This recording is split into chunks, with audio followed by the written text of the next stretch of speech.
Welcome to the 2026 Business English Masterclass from Learning English Pro. In this video, I've combined 11 of my most popular business and professional English lessons into one complete masterclass, covering everything from business communication and marketing to banking, legal English, aviation, policing, maritime English, and much more. I've also created a complete masterclass bundle containing all 11 guides featured in this video. You can get the bundle from my YouTube store or access it as a student member through the membership tab. Each guide will contain content from each lesson and will really expand your knowledge in each topic.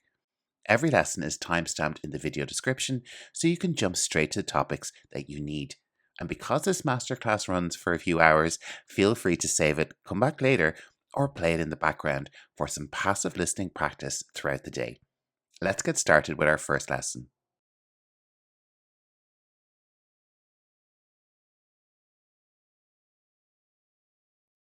Hi, I'm Jer and welcome to Learning English Pro. In today's lesson, we'll cover 100 English phrases for business communication. Why is that important? Because English is now the global language of business, used by roughly 1.75 billion people worldwide. Think about it. A simple miscommunication can cost a deal, while the right phrase at the right time can build trust and open doors. By learning these phrases, you're investing in your career growth and your confidence. In this video, we'll explore 10 dynamic topics and contexts, from building an amazing team and delivering powerful presentations to negotiating like a pro and resolving conflicts with confidence.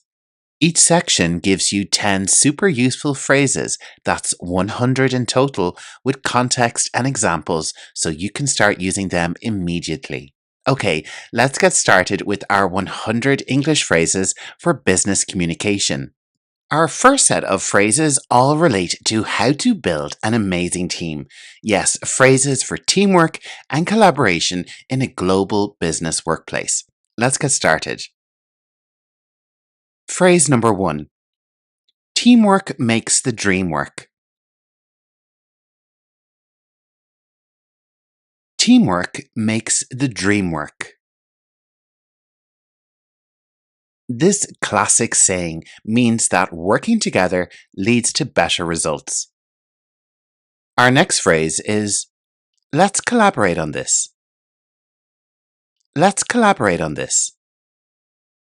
Here we have a direct way to suggest working together with someone on a task or project. We need to get everyone on the same page. We need to get everyone on the same page. You can use this to say that all the team members should share the same information or understanding. I'll delegate tasks to the team. I'll delegate tasks to the team. This means you or whoever leads will assign different tasks to team members. Let's brainstorm some ideas. Let's brainstorm some ideas. This is a friendly call for the team to gather and think of creative solutions together. We should leverage each other's strengths. We should leverage each other's strengths. This suggests using each person's best skills to benefit a project. I'm all ears to your suggestions. I'm all ears to your suggestions.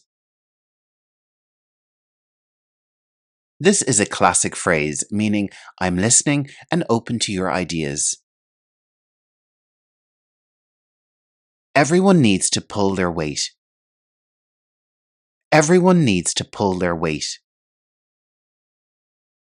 This means each member should do their fair share of the work.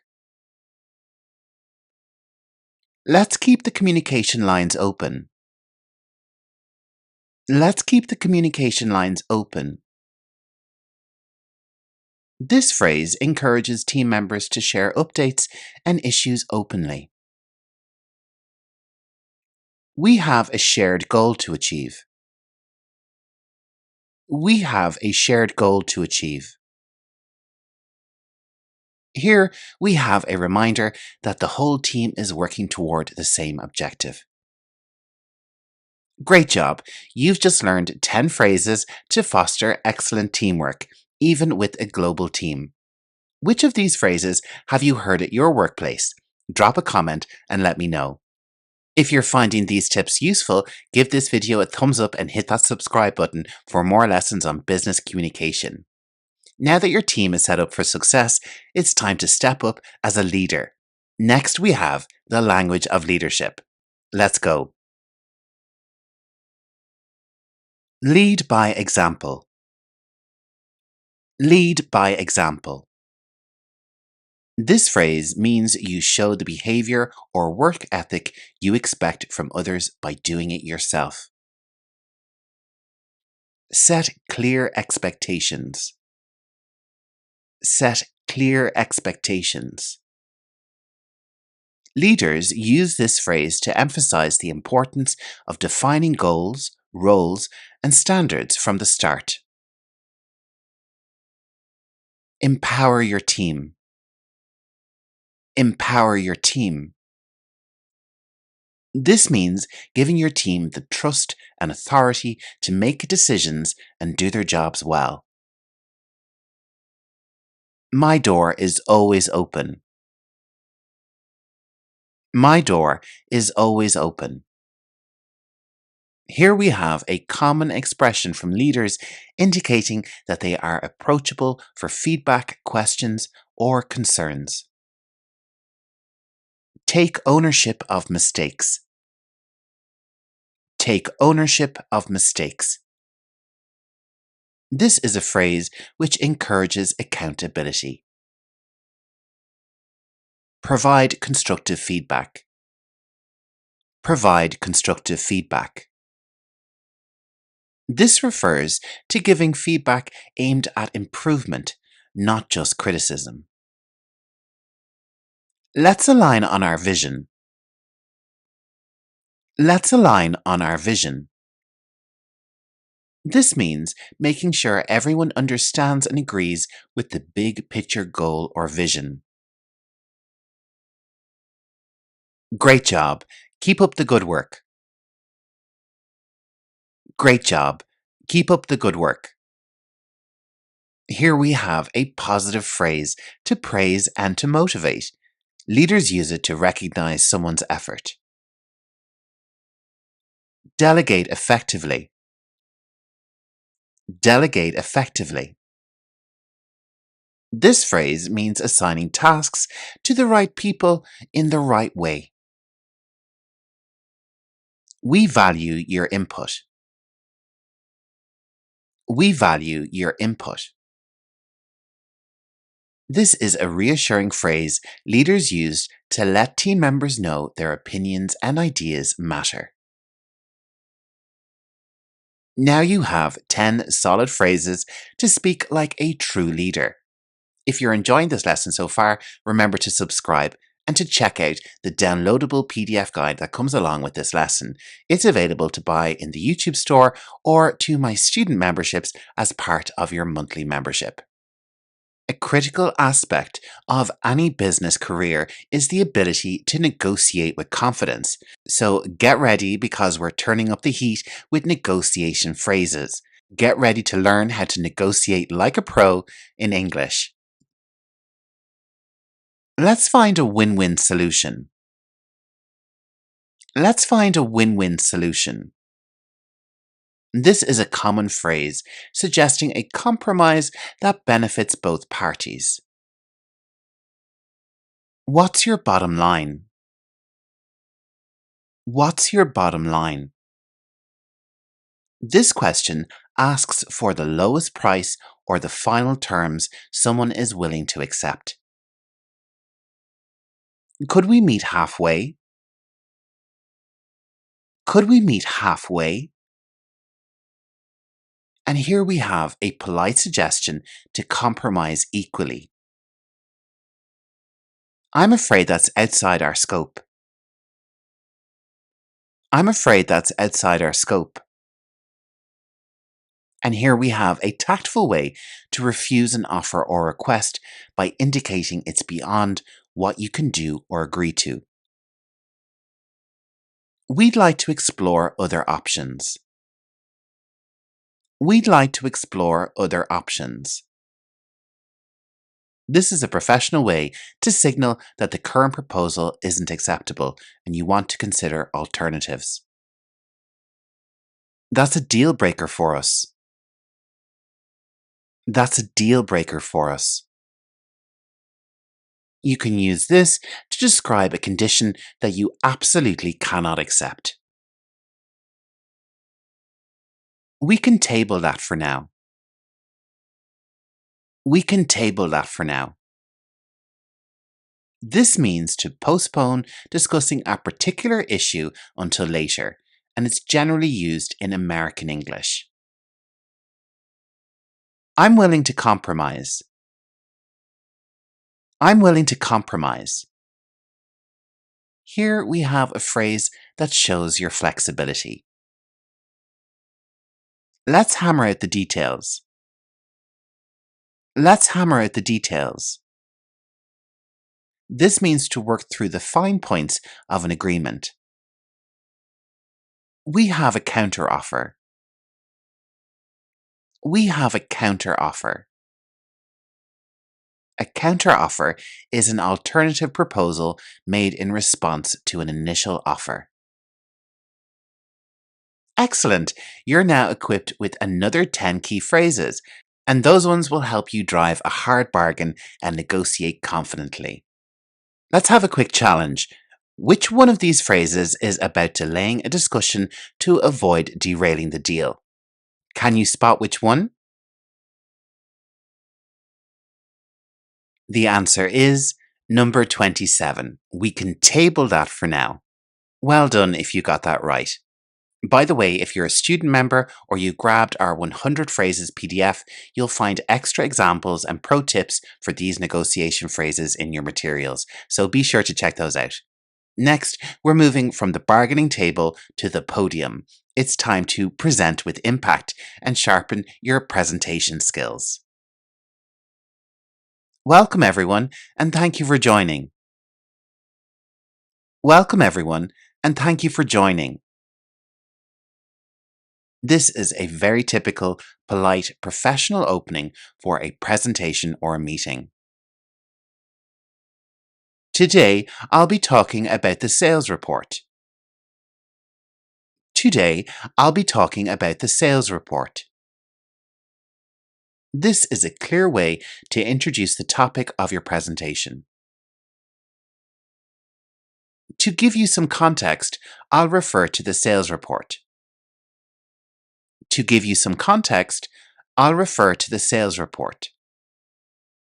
Use this phrase to provide background information or set the scene for your audience. As you can see on this slide, sales increased by 10% last year. As you can see on this slide, sales increased by 10% last year. Here we have a phrase to direct attention to a visual aid during a presentation. I'd like to highlight that sales rose by 10% last year. I'd like to highlight that sales rose by 10% last year. This sentence signals you're emphasizing an important point. For example, sales increased last year. For example, sales increased last year. For example is a simple phrase to introduce an example that supports your point. The key takeaway is sales rose last year. The key takeaway is sales rose last year. Use this statement to make an important point or conclusion that you want people to remember. Moving on to the next point, profits also rose last year. Moving on to the next point, profits also rose last year. This is a transition phrase you can use to smoothly shift to your next topic or slide. In conclusion, the company is doing very well. In conclusion, the company is doing very well. In conclusion is a classic phrase to start your closing summary. I'm happy to take any questions. I'm happy to take any questions. This is a polite way to invite questions from the audience or your colleagues at the end of your presentation. With these 10 phrases, you can make your presentations clear, confident, and engaging. Here's another quick question. Which of these presentation phrases do you think makes the biggest impact? Personally, I love "the key takeaway is" to ensure my audience remembers the main point. You can let me know in the comments which one you think is the best. And now that you can wow an audience, let's talk about something just as important in the workplace: feedback, how to give it, and how to take it constructively. Let's move on to our next topic: feedback that fuels growth. I appreciate your hard work. I appreciate your hard work. This phrase is a positive way to acknowledge someone's effort. It's often used at the start of a feedback conversation. I'd like to offer some constructive feedback. I'd like to offer some constructive feedback. This is a polite lead-in to giving criticism or suggestions for improvement. Let's discuss some areas for improvement. Let's discuss some areas for improvement. This is a gentle way to introduce what could be better. You did an excellent job on this. You did an excellent job on this. Here we have a straightforward compliment on a specific task or project. Could you clarify what you mean by? Could you clarify what you mean by? This question can be used to ask when you need more information before giving feedback, or when you're receiving feedback. Your input is valuable to our team. Your input is valuable to our team. This is a phrase to encourage someone who's offering feedback or ideas. In the future, let's try to double-check the data. In the future, let's try to double-check the data. This phrase is a forward-looking way to give corrective feedback. How can I support you better? How can I support you better? This phrase is a great question showing that feedback is a two-way street. Let's schedule a one-on-one. Let's schedule a one-on-one. This suggests setting up a private meeting to discuss performance or concerns in detail. Thank you for your feedback. I'll keep that in mind. Thank you for your feedback. I'll keep that in mind. This is a polite way to accept feedback from someone else. With these phrases, you can handle feedback conversations with professionalism and empathy. For a mini challenge, try giving a colleague some positive feedback this week using one of these phrases. It could be as simple as, "I appreciate your hard work on our last project." Let me know how it goes in the comments. You'll make their day and you'll practice your skills. Coming up next, we're tackling something a bit tougher: workplace conflicts. How do you turn a disagreement into understanding? Let's find out in Turning Conflict into Collaboration. Let's address the elephant in the room. Let's address the elephant in the room. This phrase means, let's talk openly about the obvious problem that no one has mentioned yet. I understand your perspective. I understand your perspective. This phrase is calming, and we can use it to acknowledge the other person's point of view. Let's find a solution that works for everyone. Let's find a solution that works for everyone. This is a collaborative phrase aiming for a win-win outcome. I see where you're coming from. I see where you're coming from. Similar to the last phrase, this phrase expresses that you grasp the other person's viewpoint or reasoning. Let's agree to disagree on this point. Let's agree to disagree on this point. This phrase means both sides accept that they won't agree on a particular issue, and they move on without further argument. We need to clear the air. We need to clear the air. With this sentence, we are suggesting having an honest talk to resolve any lingering bad feelings or misunderstandings. How can we resolve this issue? How can we resolve this issue? This is a straightforward question inviting the other person to help find a solution. I apologize for the misunderstanding.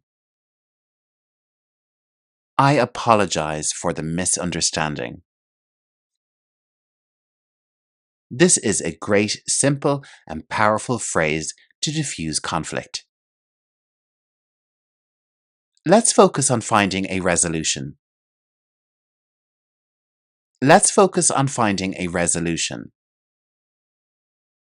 This refocuses the discussion on solving the problem and not arguing. Let's take a step back and calm down. Let's take a step back and calm down. This is a really useful phrase when emotions are running high and you want to diffuse the tension.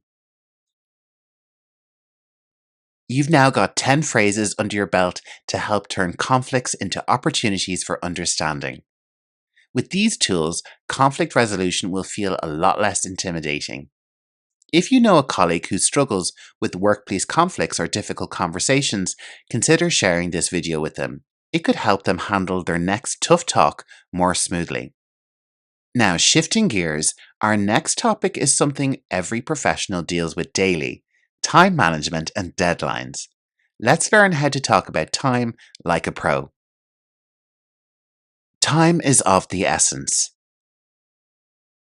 Time is of the essence.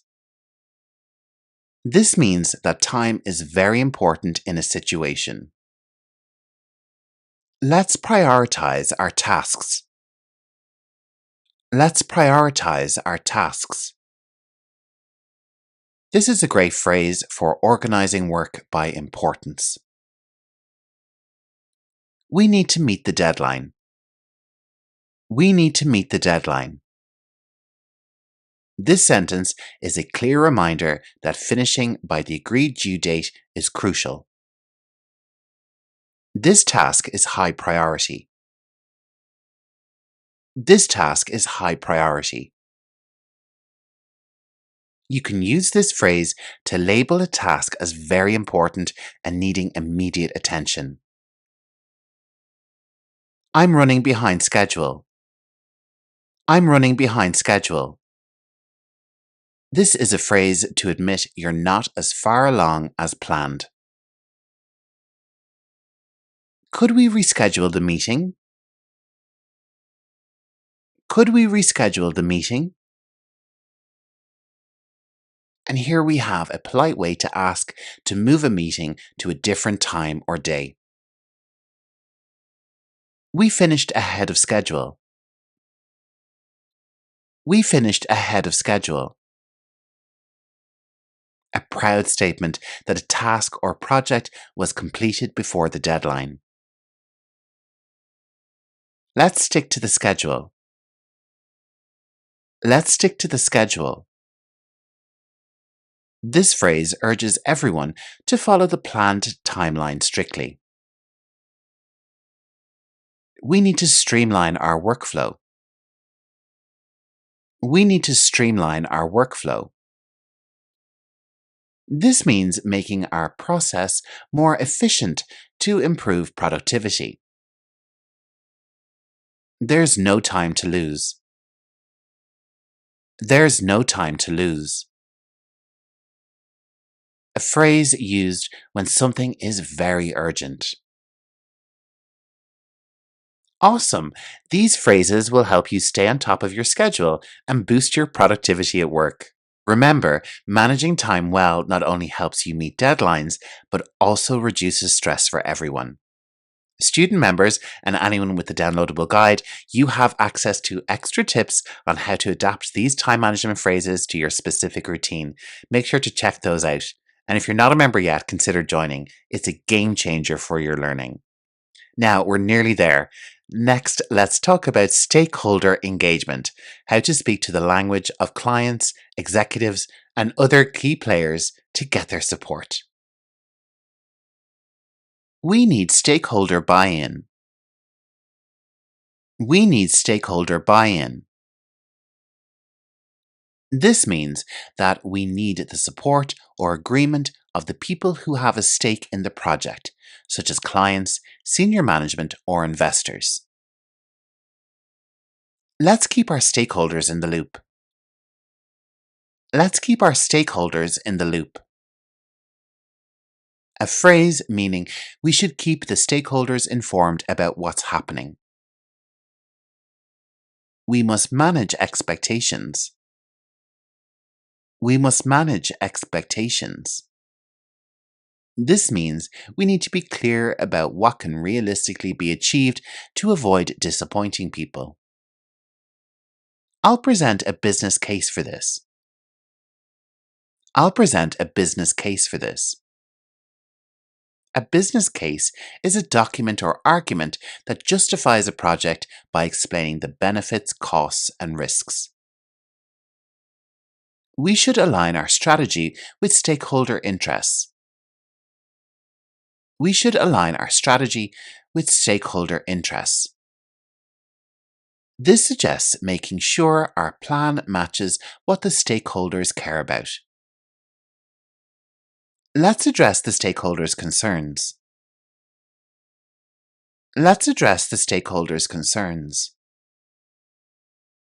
Use this phrase when you want to talk through and resolve any worries stakeholders have raised.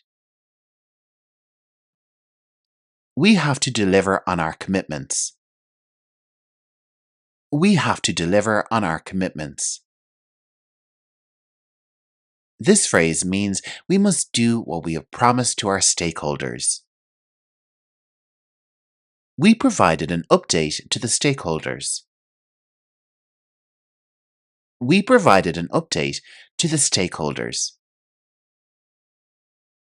A simple statement that you have given stakeholders new information about the project status. Let's gather feedback from stakeholders. Let's gather feedback from stakeholders. This suggests actively seeking input or opinions from the most important stakeholders. Building trust with stakeholders is crucial. Building trust with stakeholders is crucial. And here we have a reminder that maintaining honesty, reliability, and good communication with stakeholders is essential for success. That is another 10 powerful phrases in your arsenal. And these are a fantastic way to engage with stakeholders and earn their support and their respect. Using these terms will help you sound strategic and professional when dealing with clients, executives, or any decision maker. Here's a quick thought. Which of these stakeholder phrases would impress your boss or clients the most if you dropped it in a conversation? Give it a try and let me know how it goes. Now, let's switch gears to our penultimate topic, which is a different type of communication. So far, we focused on meetings and speaking, but what about writing? Up next is writing emails that get results, where you'll learn to write emails like a pro. I hope this email finds you well. I hope this email finds you well. This is a classic, polite, common opening for a professional email. I'm reaching out regarding the sales report. I'm reaching out regarding the sales report. This sentence is a clear way to introduce the reason for your email. Please find attached the sales report. Please find attached the sales report. This sentence is a formal phrase to indicate you have attached a file to the email. If you have any questions, please let me know. If you have any questions, please let me know. This is a polite way to encourage further communication or questions. Thank you for your prompt response. Thank you for your prompt response. This is a courteous phrase to thank someone for replying quickly. Looking forward to hearing from you. Looking forward to hearing from you. Another classic. This one is a closing line that indicates you anticipate a reply. Could you please provide an update on the sales report? Could you please provide an update on the sales report? This sentence is a polite way to ask for the latest information or status of something. Thank you for your consideration. Thank you for your consideration. A polite closing sentence often used when you've asked for something, like a request, proposal, or application. Best regards. Best regards. This is a common email sign-off, along with alternatives like sincerely or kind regards. Sorry for the late reply. Sorry for the late reply. This is a phrase to apologize for not responding sooner. Your emails are about to sound so much more professional with these phrases. Clear, polite emails can save time, prevent misunderstandings, and show others you mean business. As a mini homework assignment, try writing your next important email using at least 2 of these expressions. You'll notice how much more confident and effective your message sounds, and chances are you'll get a positive response. Now, we've made it to our final set of phrases. For our last topic, we're moving away from screens and into real-life conversations. Let's learn how to network with confidence and build lasting professional connections. It's a pleasure to meet you. It's a pleasure to meet you. And here we have a classic polite phrase to greet someone new in a professional setting. What do you do for a living? What do you do for a living? A common question to ask about someone's job or profession. We should definitely keep in touch. We should definitely keep in touch. This is a nice way to express that you'd like to continue the relationship. May I have your business card? May I have your business card?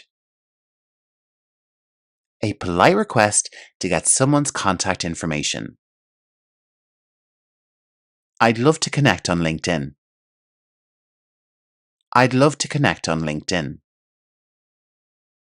This is a modern networking phrase suggesting you can connect on LinkedIn, the professional social network.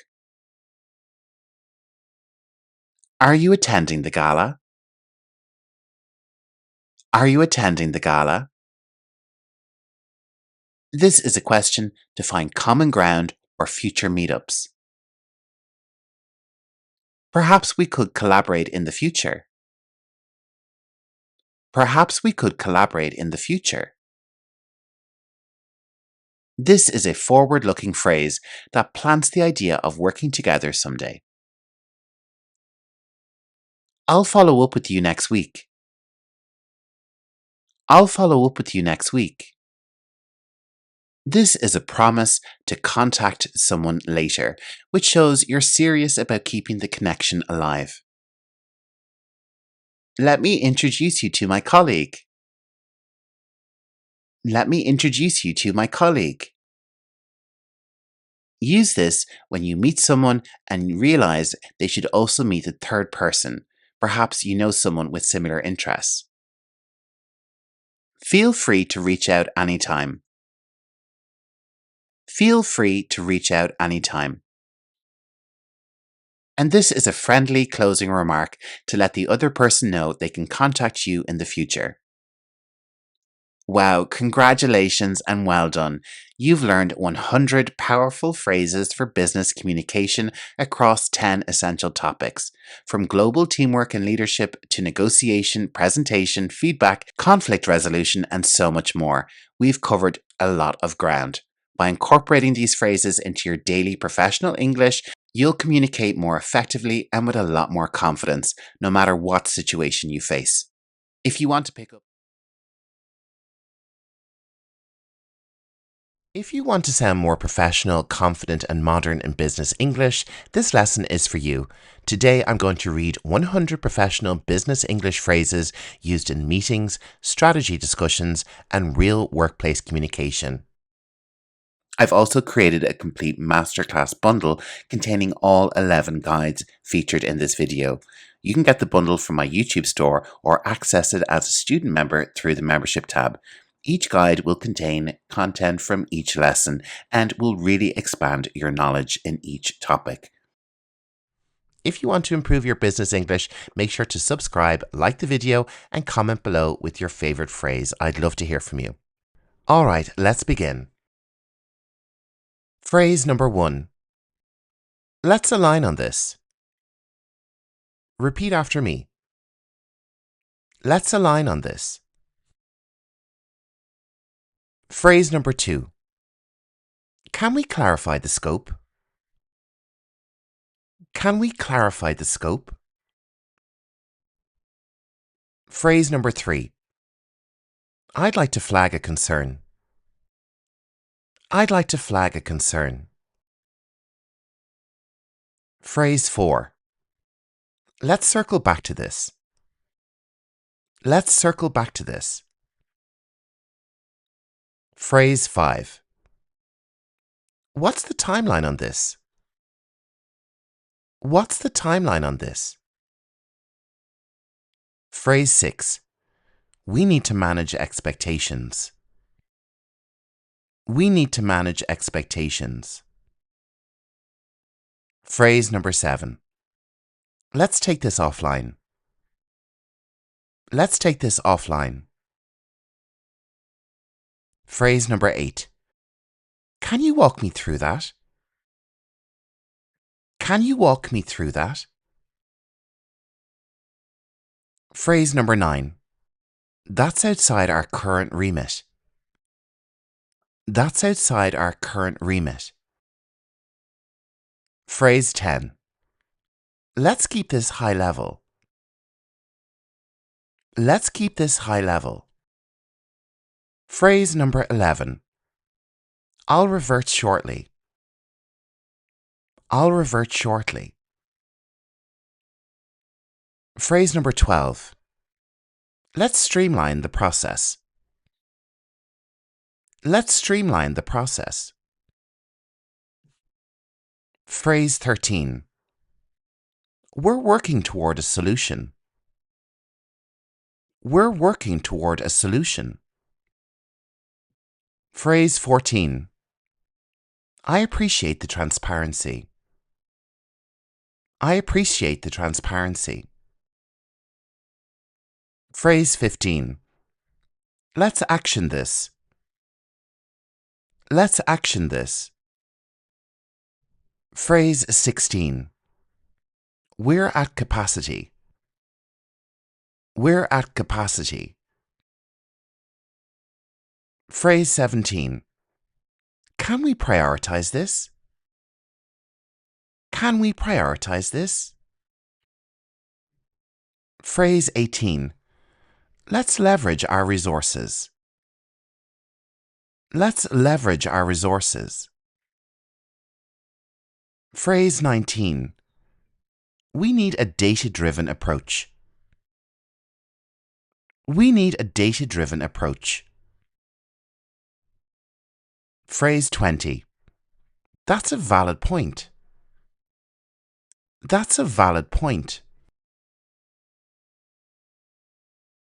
Well done, that's already 20 phrases under your belt. Make sure to come back and listen to the video a few times. Repetition is important when learning English. Phrase 21. Let's touch base next week. Let's touch base next week. Phrase 22. We need alignment across teams. We need alignment across teams. Phrase 23. Let's mitigate the risk. Let's mitigate the risk. Phrase 24. We're exploring options. We're exploring options. Phrase 25. That's not scalable. That's not scalable. We're already a quarter of the way through. Do me a favor and like this video, and let me know which phrase so far is your favorite and which one you're most likely to use first. Let's move on to phrase 26. We need to optimize performance. We need to optimize performance. Phrase number 27. Let's drill down into the details. Let's drill down into the details. Phrase 28. We're onboarding new clients. We're onboarding new clients. Phrase 29. Can we quantify the impact? Can we quantify the impact? Phrase 30. Let's benchmark against competitors. Let's benchmark against competitors. Phrase 31. We're pivoting our strategy. We're pivoting our strategy. Phrase 32. This requires stakeholder buy-in. This requires stakeholder buy-in. Phrase 33. We need to escalate this. We need to escalate this. Phrase 34. Let's revisit the proposal. Let's revisit the proposal. Phrase 35. We're finalizing the details. We're finalizing the details. Phrase 36.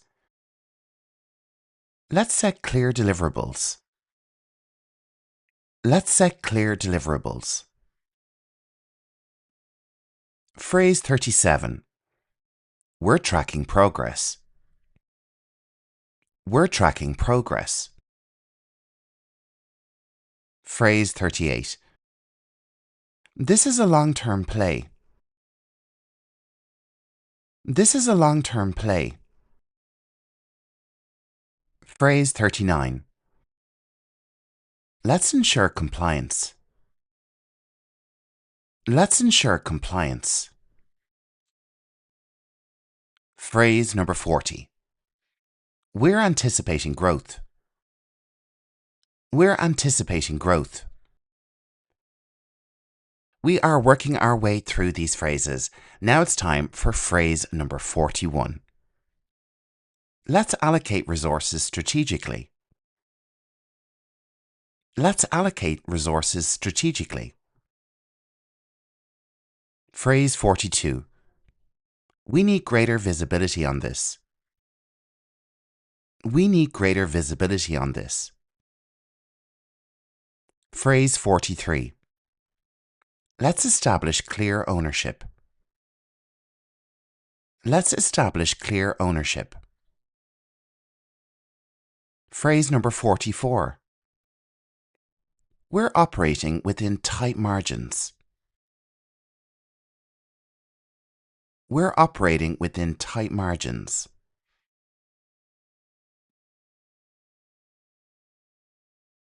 Phrase number 45. Let's reassess our priorities. Let's reassess our priorities. Phrase number 46. We're experiencing bottlenecks. We're experiencing bottlenecks.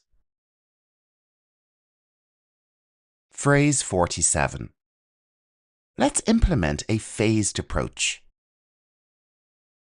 Let's implement a phased approach.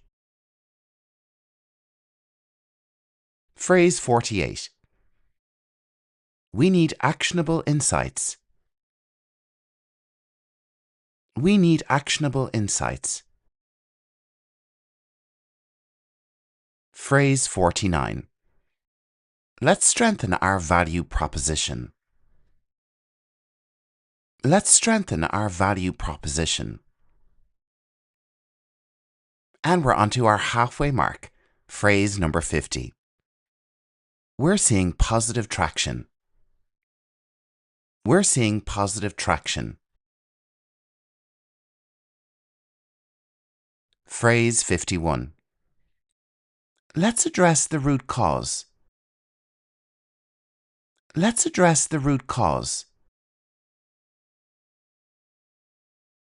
Phrase 52. We need to future-proof this. We need to future-proof this. Phrase 53. Let's maintain momentum. Let's maintain momentum. Phrase 54. We're consolidating our position. We're consolidating our position. Phrase 55. Let's formalize the agreement. Let's formalize the agreement. You are well over the halfway mark. Well done for getting this far. Do me a favor and subscribe to Learning English Pro. It will help other people find my channel. And while you're doing that, make sure to like the video as well. And why not share it with someone else you know who's learning English? It can be a great way to learn together. Watch the video and have a chat about it. Okay, let's get back to our list. Phrase number 56. We need to broaden our reach. We need to broaden our reach. Phrase 57. Let's review the key takeaways. Let's review the key takeaways. Phrase 58. We're navigating uncertainty. We're navigating uncertainty. Phrase 59. Let's clarify next steps. Let's clarify next steps. Phrase number 60. We need tighter cost controls. We need tighter cost controls. Phrase 61.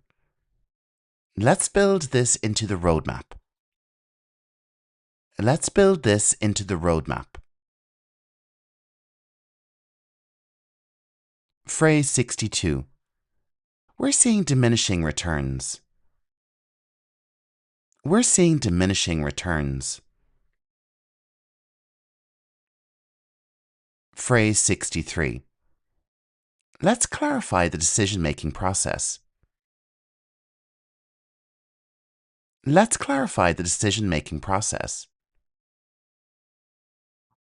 Phrase 64. We need to strengthen internal controls.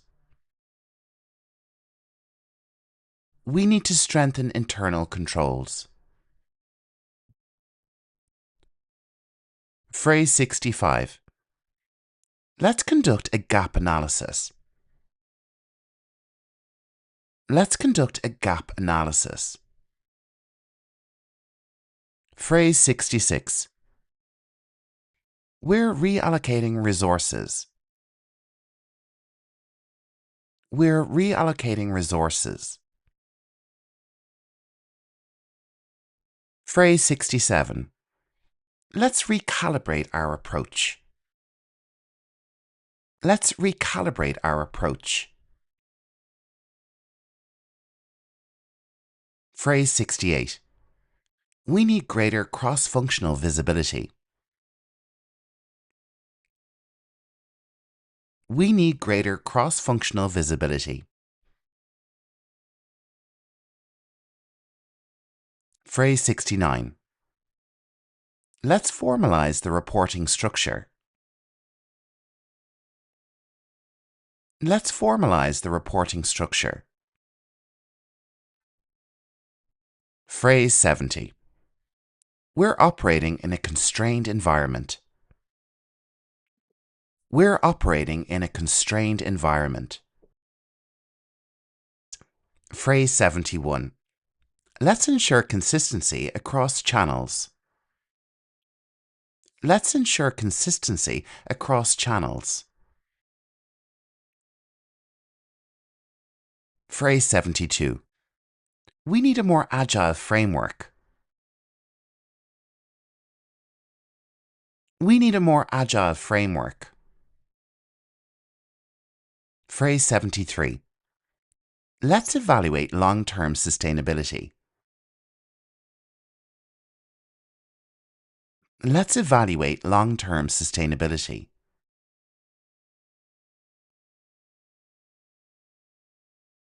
Phrase number 74. We're enhancing our operational resilience. We're enhancing our operational resilience.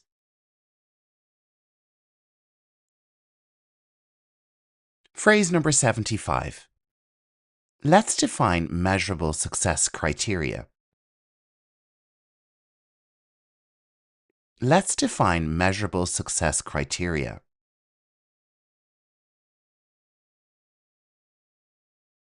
Phrase number 76. We need clearer lines of accountability. We need clearer lines of accountability.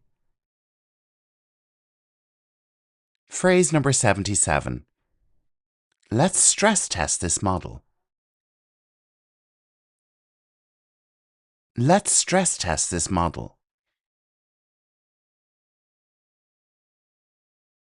Phrase number 78. We're unlocking new revenue streams. We're unlocking new revenue streams. Phrase number 79. Let's create alignment around shared objectives. Let's create alignment around shared objectives.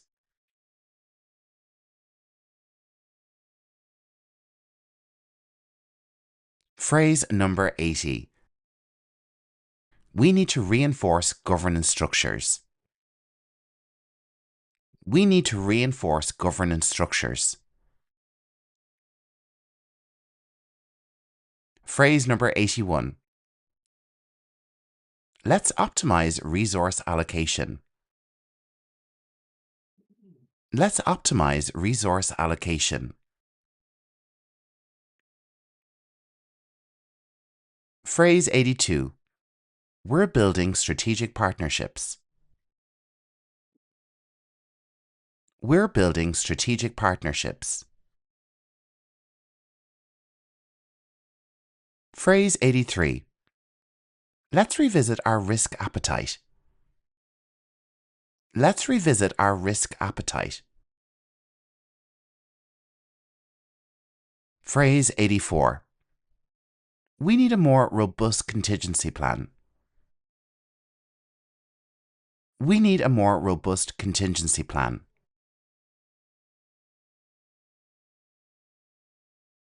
Phrase number 85. Let's ensure operational continuity. Let's ensure operational continuity. Phrase number 86. We're recalibrating performance targets. We're recalibrating performance targets. Phrase 87. Let's prioritize strategic initiatives. Let's prioritize strategic initiatives. Phrase 88. We need clearer performance benchmarks. We need clearer performance benchmarks.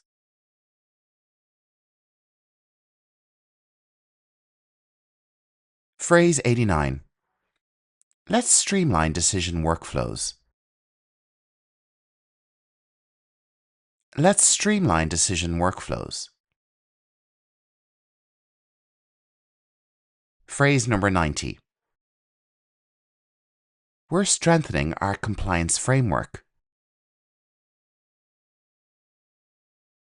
We're strengthening our compliance framework.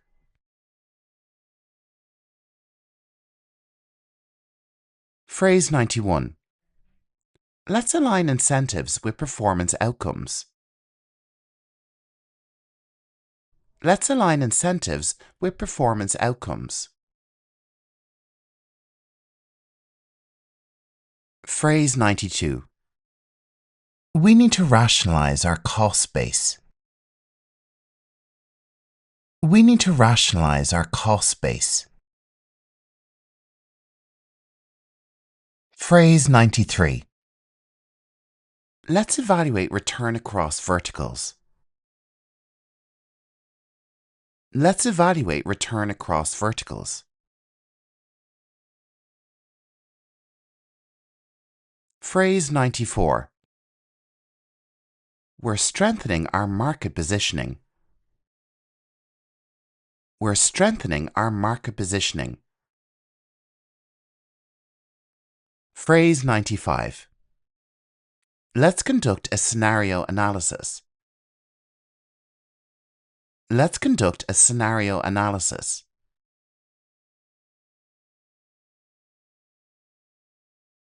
Phrase 96.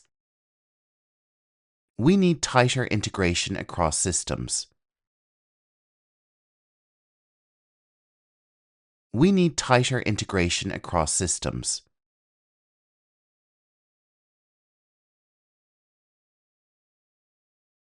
Phrase 97. Let's validate the underlying assumptions. Let's validate the underlying assumptions.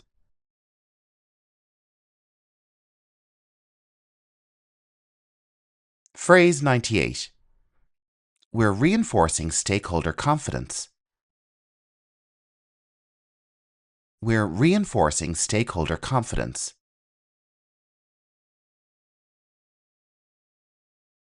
Phrase 99.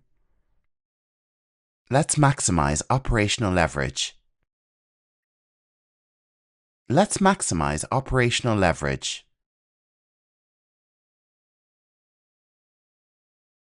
Our final phrase, well done for getting this far. Phrase 100. We're committed to delivering long-term value. We're committed to delivering long-term value. And that's 100 professional business English phrases you can start using today. I've also created a complete masterclass bundle containing all 11 guides featured in this video. You can get the bundle from my YouTube store or access it as a student member through the membership tab. Each guide will contain content from each lesson and will really expand your knowledge in each topic.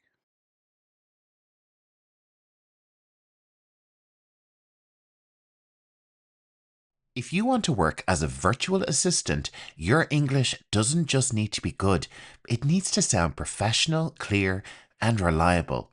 Because the difference between getting hired and getting ignored often comes down to just a few sentences.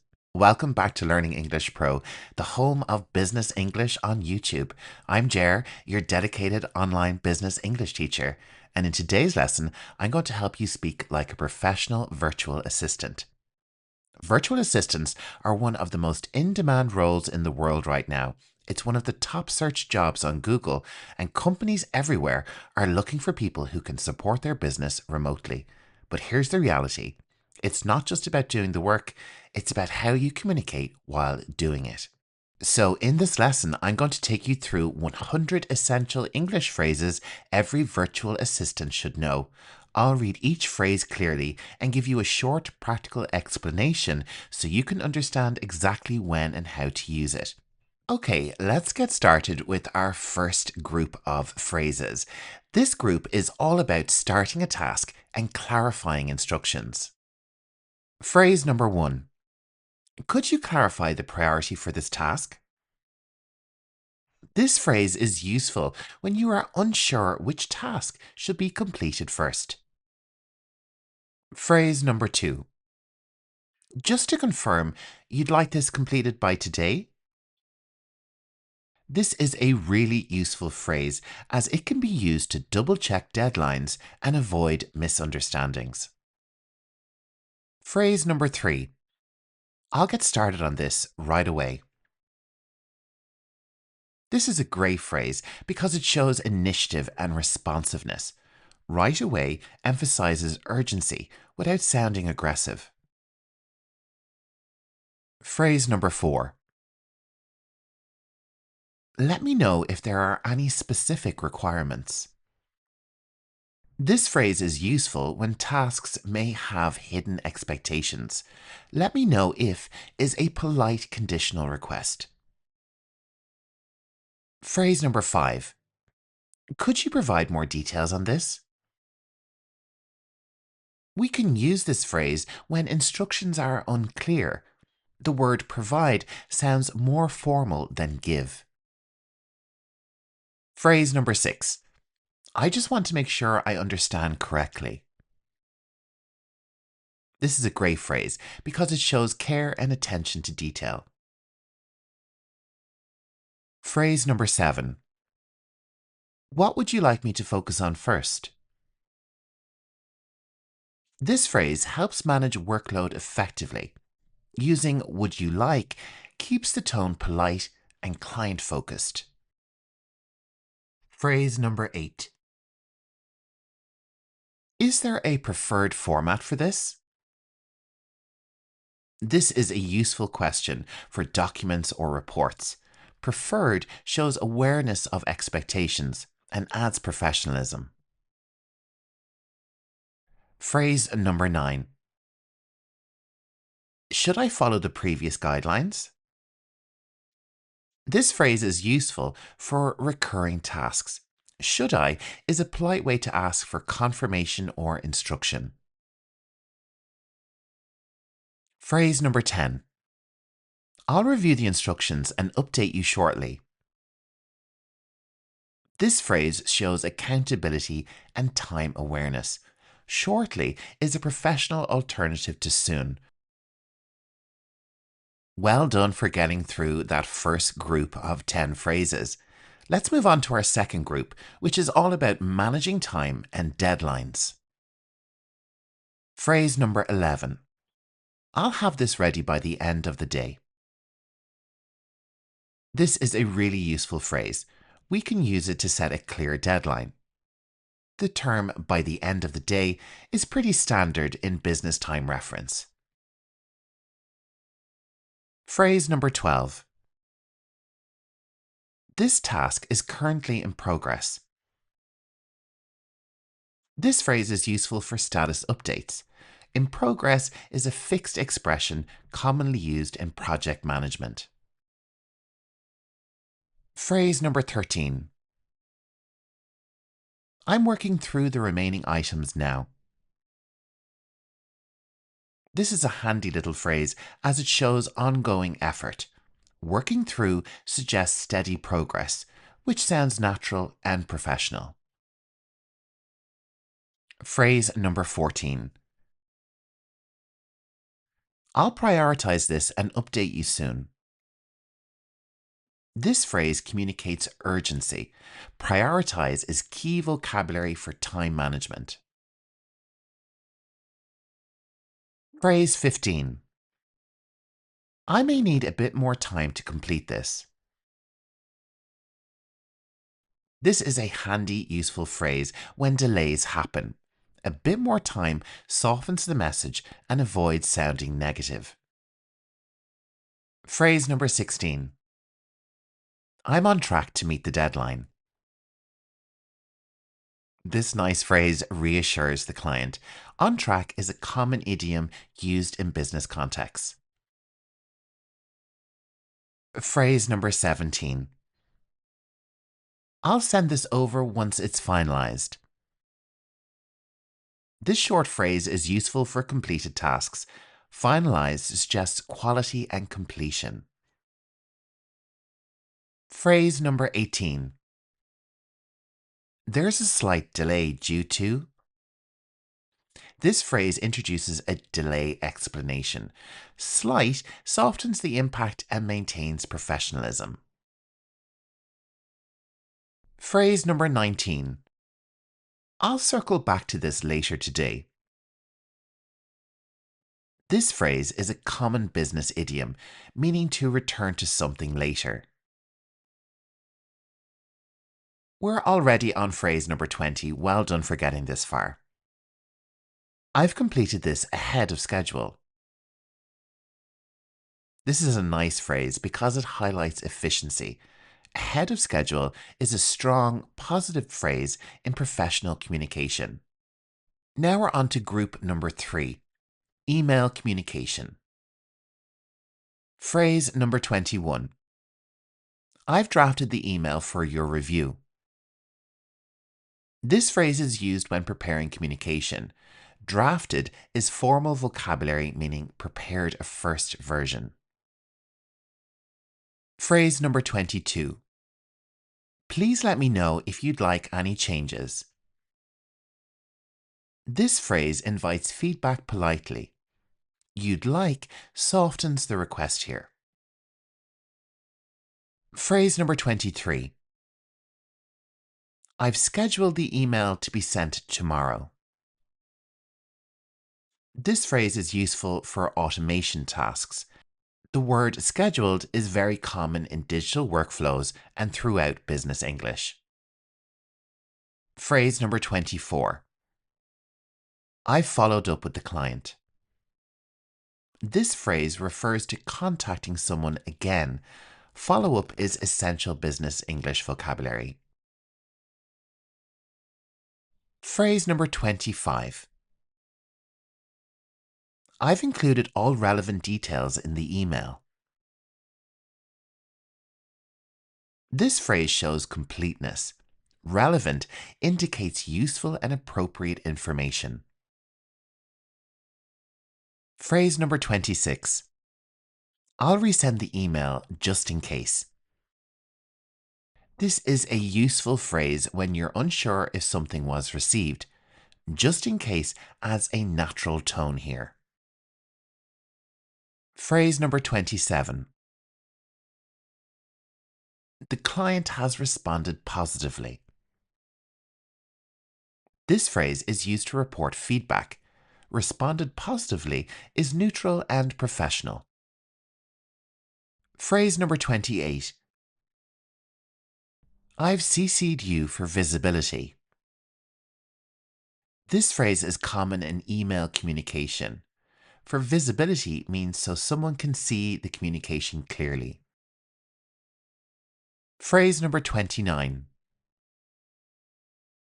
I'll keep you updated on any responses. This handy phrase shows ongoing communication. Keep you updated is a standard business phrase. Phrase number 30. I've attached the document for your reference. With this phrase, we can use it when we're sending files. For your reference is a polite, formal expression. If you're enjoying this video, make sure to subscribe to Learning English Pro. A really great way to learn English is to learn it with someone at the same level. So maybe share this with a colleague or a friend, watch it together and have a chat about it. It's a really useful way to learn and upgrade your English. We're on to our fourth group of phrases. These are all related to calendar and scheduling.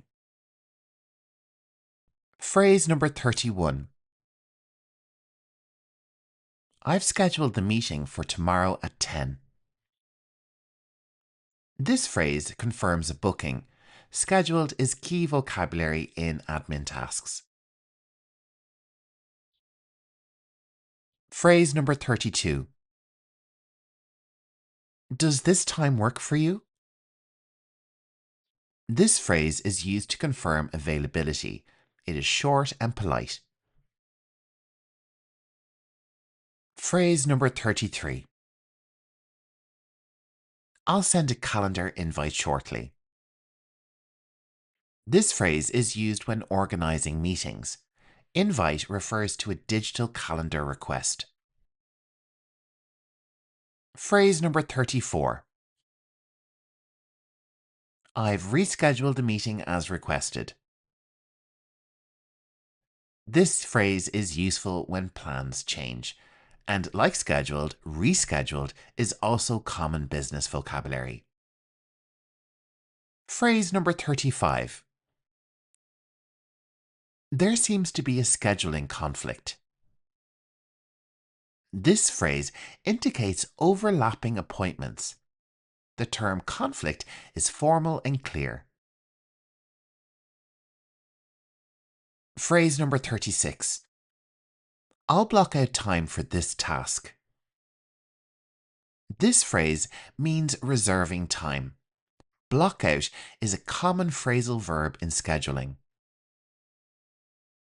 Phrase number 37. I've added this to your calendar. This handy phrase confirms an action. It is simple and widely used. Phrase number 38. Let me know your availability. This phrase is all about asking for free time. Availability is another essential term in scheduling vocabulary. Phrase 39. I'll send a reminder before the meeting. This useful phrase shows proactive behavior when scheduling. We're already at phrase number 40. Well done for getting this far. The meeting has been confirmed. This simple phrase finalizes arrangements, and it sounds formal and clear. If you want to gain access to my complete library of educational resources, become a student member today. You'll get access to my complete PDF library and over 300 members-only videos. It's really great value and you can join today. The link is in the video description below. Members get early access, additional content, and all my PDF guides, including the one for this lesson. Now, let's move on to our next group of phrases. Group number 5, task updates and reporting. Phrase 41. Here's a quick update on the task. This phrase introduces a progress report. Quick update is a common business expression. Phrase number 42. I've completed the first phase. This phrase shows progress. The term phase is used for structured tasks. Phrase number 43. Everything is going according to plan. This positive phrase reassures the client. According to plan is a fixed expression. Phrase number 44. I've encountered a small issue. This sentence introduces a problem gently. Encountered is more formal than had. Phrase number 45.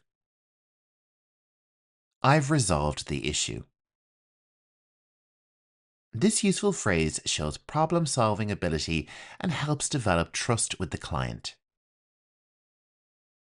Phrase 46. I'll send a full report shortly. This phrase sets expectations for more detail.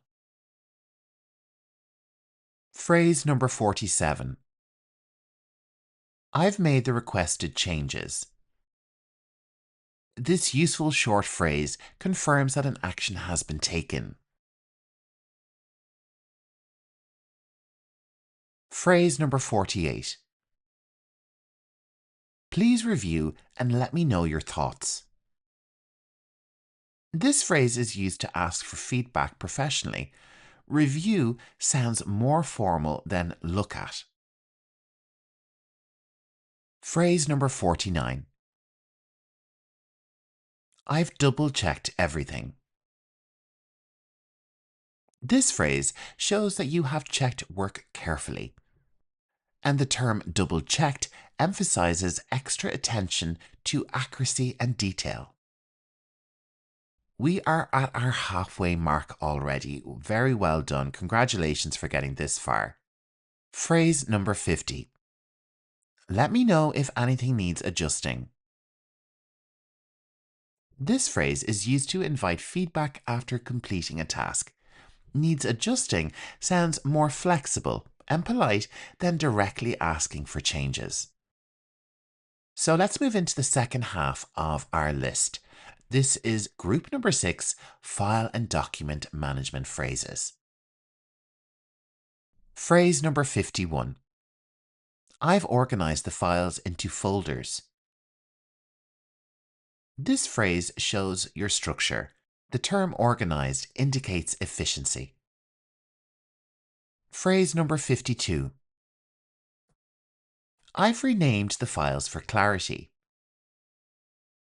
This short phrase highlights clarity and usability in file maintenance.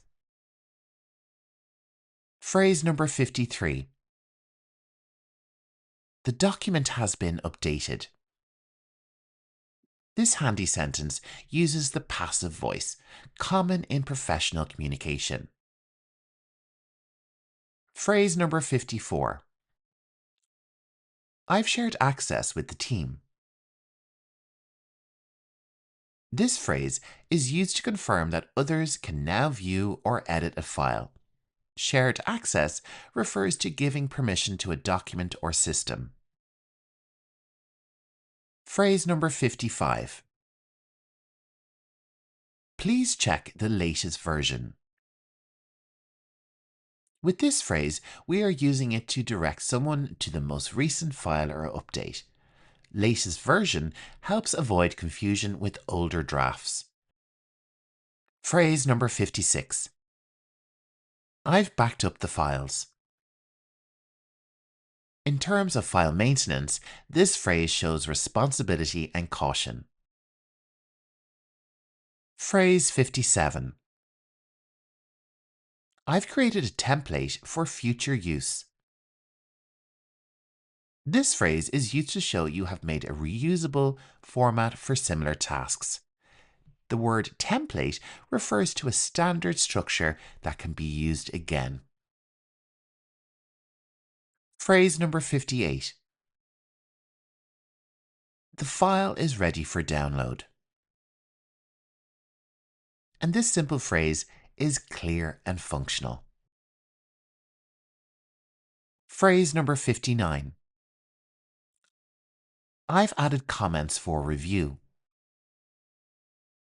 For review indicates that the person should read and consider your comments. Phrase number 60. Let me know if you need any edits. This is a great phrase in business English as it invites feedback and flexibility. We are making our way through this list of 100 phrases. Don't forget to take a break if you need to and come back to the video. And make sure to watch the video a couple of times. Repetition in learning English is really important. We are now moving on to group number 7 of our phrases, customer support and communication. Phrase number 61. Thank you for reaching out. This is a standard polite opening in customer service and client relations. Phrase number 62. I'd be happy to assist you with that. This phrase sounds warm and professional and is common across all customer service. Phrase number 63. Let me look into this for you. This is a lovely, helpful phrase which shows action and support. Phrase number 64. I understand your concern. This lovely phrase shows empathy, which is a key component in customer service. Phrase number 65. I'll get back to you shortly. This phrase sets expectations for customers. Phrase number 66. Thank you for your patience. This phrase is used during delays, and it's great because it shows appreciation to the customer. Phrase number 67. I've resolved your issue. This phrase confirms completion clearly in a way that is neutral and professional. Phrase 68. Please don't hesitate to reach out again. This kind phrase encourages future communication with the customer. It is a fixed expression in customer service. Phrase number 69. I'll escalate this to the relevant team. This phrase is used when passing an issue to someone with more expertise or authority. The word escalate is formal vocabulary for raising a problem to a higher level. Term number 70. We appreciate your feedback. This phrase builds positive relationships and is very common when receiving a complaint from a customer. Thank you so much for watching this lesson. Make sure to subscribe to Learning English Pro for lots more business and medical English. Let's move on to group number 8, problem solving and decision making. Phrase number 71. I've identified the root cause of the issue.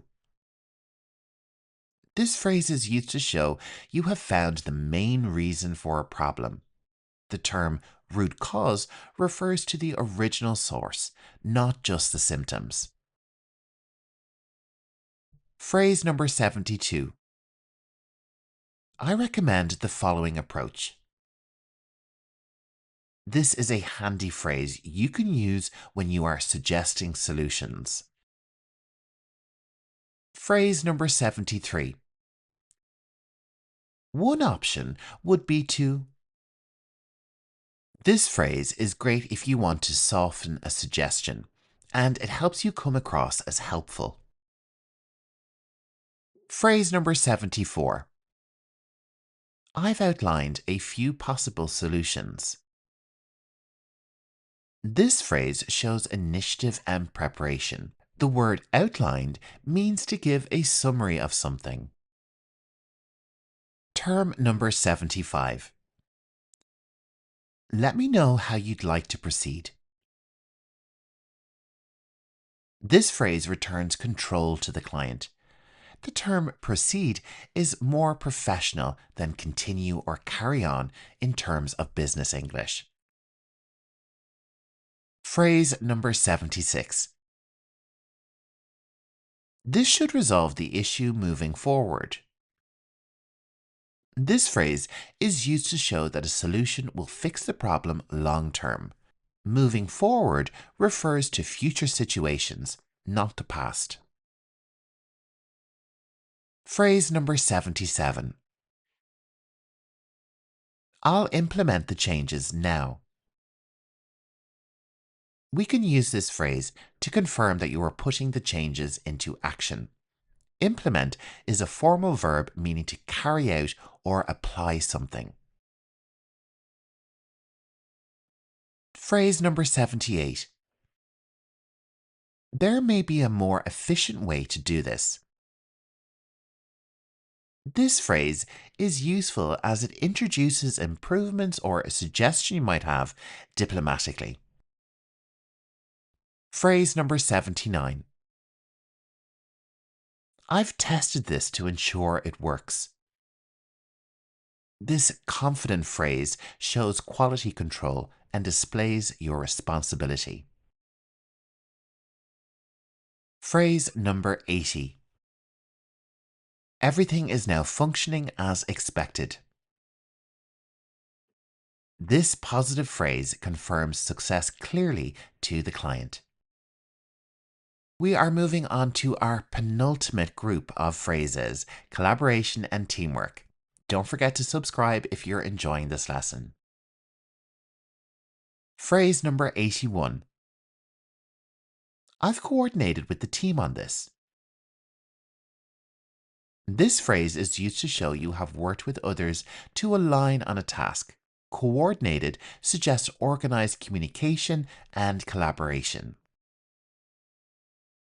Phrase number 82. I'll loop you in on the discussion. This phrase is used to include someone in a conversation or update. The term loop you in is an informal business expression meaning to keep someone informed. Phrase number 83. We're aligned on the next steps. This phrase is used to show that everyone agrees on what to do next. The word aligned means there is shared understanding and agreement. Phrase number 84. I'll share this with the team. This phrase is used to confirm you will pass information to others. Phrase number 85. Let's think on this later. This phrase is used to suggest discussing something together at a later time. Sync is a modern business term meaning to meet and align on information. Phrase number 86. I've updated everyone involved. This useful phrase shows your responsibility. Everyone involved refers to those connected to a task or a project. Phrase number 87. We're waiting on feedback from the client. This useful phrase can be used to explain a delay due to awaiting a response. Phrase number 88. I'll take the lead on this. This phrase is used to show you will take responsibility for a task. When we say take the lead, we mean to guide or manage the work. This phrase shows your initiative. Phrase number 89. Let me know if you need support. This simple phrase offers help politely. Phrase number 90. We can review this together if needed. This phrase is used to offer support and collaboration on a task. if needed, keeps the tone flexible and non-pushy. You should be really proud of getting this far. Let's move into our final group, Group 10, Professional Growth and Initiative. Phrase number 91. I'd like to suggest an improvement. This phrase shows initiative respectfully. This is what business English is all about. Phrase 92. I've identified an opportunity to optimize this. This phrase is used to suggest improving a process or result. Optimize is strong business English vocabulary. Phrase 93. I'm happy to take on additional tasks.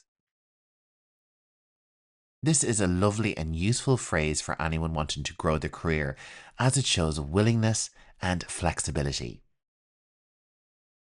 Phrase number 94. I've been exploring ways to improve efficiency. This phrase is used to show proactive effort to improve how work is done. Improve efficiency means making tasks faster or more effective. Phrase number 95. I'd appreciate your feedback on my work. We use this phrase to politely ask for suggestions on your work. I'd appreciate makes the request sound respectful and professional. Phrase number 96. I'm working on improving my skills in this area. This phrase is used to show you are developing your abilities over time. Improving my skills highlights ongoing learning and progress. Phrase number 97. I've taken the initiative to. This phrase is used to show you acted independently without being asked. Take the initiative highlights proactivity and responsibility. Phrase number 98. I'd be interested in supporting this project. This phrase is used to express willingness to get involved in a task or project. Interested in supporting sounds polite and professional without being too direct. Phrase number 99. I'm continuously looking for ways to add value. This phrase is used to show a proactive approach to improving results. Add value means contributing in a meaningful or useful way. Our final phrase in our list. Phrase 100. Thank you for the opportunity to work on this. This phrase is used to express appreciation after being given a task. Opportunity makes the tone more professional and respectful. Congratulations, you made it all the way through. Well done. These are the exact phrases that can transform how you sound at work. But remember, understanding the phrases is one thing. Using them confidently in real situations is what actually changes your career. I've also created a complete masterclass bundle containing all 11 guides featured in this video. You can get the bundle from my YouTube store or access it as a student member through the membership tab. Each guide will contain content from each lesson and will really expand your knowledge in each topic.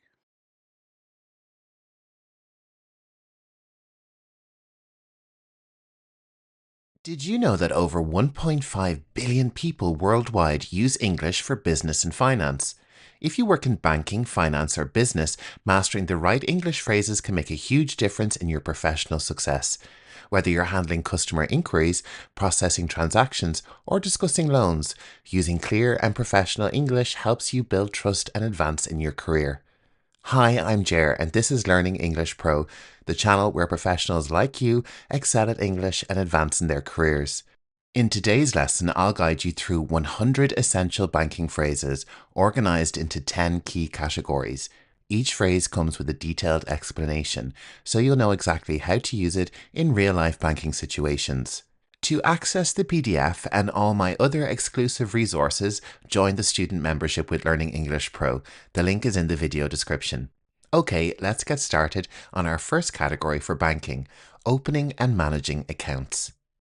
When working in banking, helping customers open and manage their accounts is a fundamental task. These phrases are essential for explaining procedures, verifying details, and offering account-related assistance. How can I assist you with opening a new account today? With this phrase, we are offering assistance to a customer who wants to open an account. It's a polite and professional way to start a banking transaction. We need to verify your identity before proceeding with the account setup. This phrase indicates that ID verification is required for security and compliance reasons before opening an account. Would you like a checking account or a savings account, or both? Here we are presenting options for the customer, helping them choose the type of account that suits their needs. Please provide proof of address and a valid form of identification. This sentence highlights the standard documentation required when opening an account, ensuring compliance with banking regulations. Your account comes with online banking access and a debit card. Would you like me to explain how to activate them? With this phrase, we are introducing key account features and offering further guidance on their use.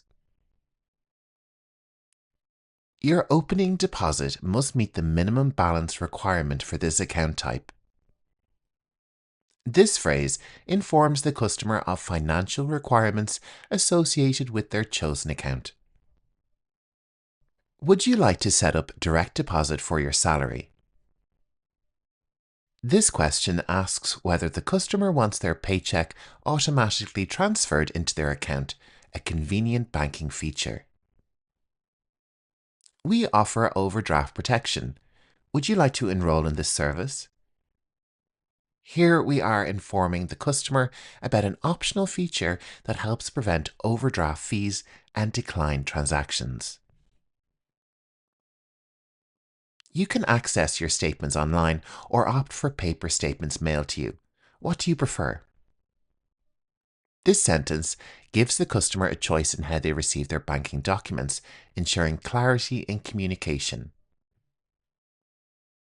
If you have any issues, you can contact our customer service hotline or visit a branch.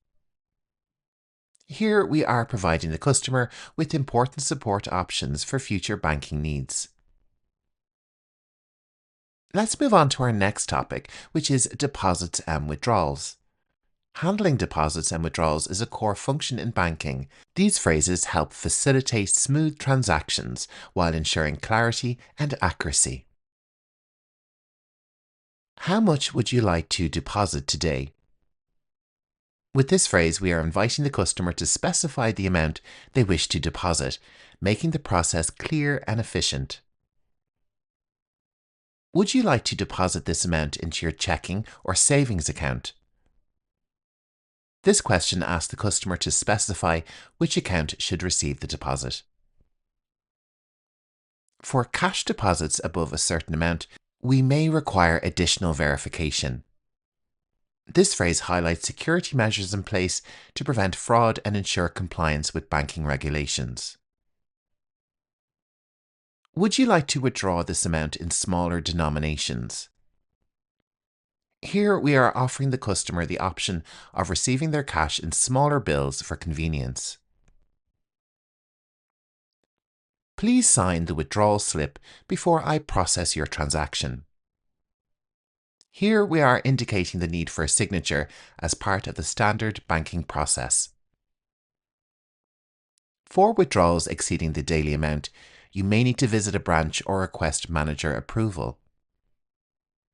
With this phrase, we are explaining withdrawal limits and the steps required to access larger sums of money. Your deposit has been successfully processed, and the funds will be available in your account shortly. This phrase reassures the customer that their transaction has been completed and sets expectations for fund availability. Would you like a printed receipt or an email confirmation? Here we are giving the customer an option for how they would like to receive proof of their transaction. Please ensure all cash and checks are counted before leaving the counter. This phrase reminds the customer to double check their transaction to avoid discrepancies later. You can use our ATM or mobile banking app for deposits and withdrawals outside of branch hours. This sentence highlights alternative banking options for added convenience. You're doing great. It's time for our third topic, online and mobile banking. Digital banking is an essential part of modern finance. These phrases help guide customers in using online and mobile banking services. Have you registered for online banking? It allows you to manage your account anytime, anywhere. With this phrase, we are introducing the benefits of online banking and encouraging customers to sign up. You can check your balance, transfer funds, and pay bills through our mobile banking app. This sentence highlights the key features of mobile banking, emphasizing convenience. For security reasons, never share your online banking password with anyone. Here we are advising customers on cybersecurity best practices to protect their accounts. If you forget your password, you can reset it through the Forgot Password option on our website. This phrase explains the process of regaining access to an online banking account. Would you like to enable two-factor authentication for added security? With this question, we are offering an additional layer of protection for online banking users. Your online banking session will automatically log out after a period of inactivity for security purposes. This sentence explains a security feature designed to protect customer information. To deposit a check through mobile banking, simply take a photo of the front and back. Here we are explaining how mobile check deposits work, making it easy for customers to use. You can set up automatic bill payments to avoid missing due dates. This phrase highlights a useful feature that ensures timely payments and better financial management. We recommend updating your banking app regularly to access the latest features and security updates. This sentence informs the customer about the importance of keeping their app up to date. If you receive a suspicious email about your account, do not click any links. Contact us immediately. With this phrase, we are warning customers about phishing scams and reinforcing security awareness. Our fourth topic deals with credit and loans. Banking professionals often assist customers with credit and loan applications. These phrases help explain borrowing options and financial responsibilities. Are you interested in applying for a personal loan, a business loan, or a mortgage? With this question, we are identifying the type of loan the customer needs. Your loan eligibility will depend on your credit score and financial history. This phrase explains the key factors that influence loan approval. We offer competitive interest rates on our loan products. Would you like me to go over the details? Here we are presenting the benefits of the bank's loan services and inviting further discussion. The repayment period for this loan is 5 years with fixed monthly payments. This sentence clarifies the loan's repayment terms to ensure transparency. Would you like to discuss a pre-approval to see how much you qualify for? With this phrase, we are offering a preliminary step before a formal loan application. If you make early payments, you may be able to reduce your overall interest costs. This sentence highlights a financial strategy that benefits borrowers. A secured loan requires collateral, while an unsecured loan does not. Would you like more information on the differences? Here we are explaining the two main types of loans and inviting further discussion. Your credit card limit is based on your income and credit worthiness. This phrase explains how the bank determines credit limits for customers. Missing payments can negatively impact your credit score and lead to late fees. This sentence warns customers about the consequences of failing to make timely payments. Would you like to set up automatic payments to avoid missing your due date? With this phrase, we are offering a simple solution to ensure on-time payments. Our fifth category brings us to customer inquiries and problem solving. In banking, responding to customer inquiries and resolving issues efficiently is crucial. These phrases help in providing professional and helpful support. How can I assist you with your banking needs today? With this phrase, we are opening a customer interaction with a welcoming and helpful tone. Let me check your account details and see how I can help. This sentence reassures the customer that we are actively working on their request. I see that there is a pending transaction on your account. Would you like me to explain it? Here we are addressing a common customer concern and offering clarification. Your card may have been declined due to insufficient funds or a security block. This phrase explains two possible reasons for a declined transaction. Would you like me to submit a dispute for this unauthorized charge? With this question, we are assisting a customer in addressing a fraudulent or incorrect transaction. We appreciate your patience while we investigate this issue.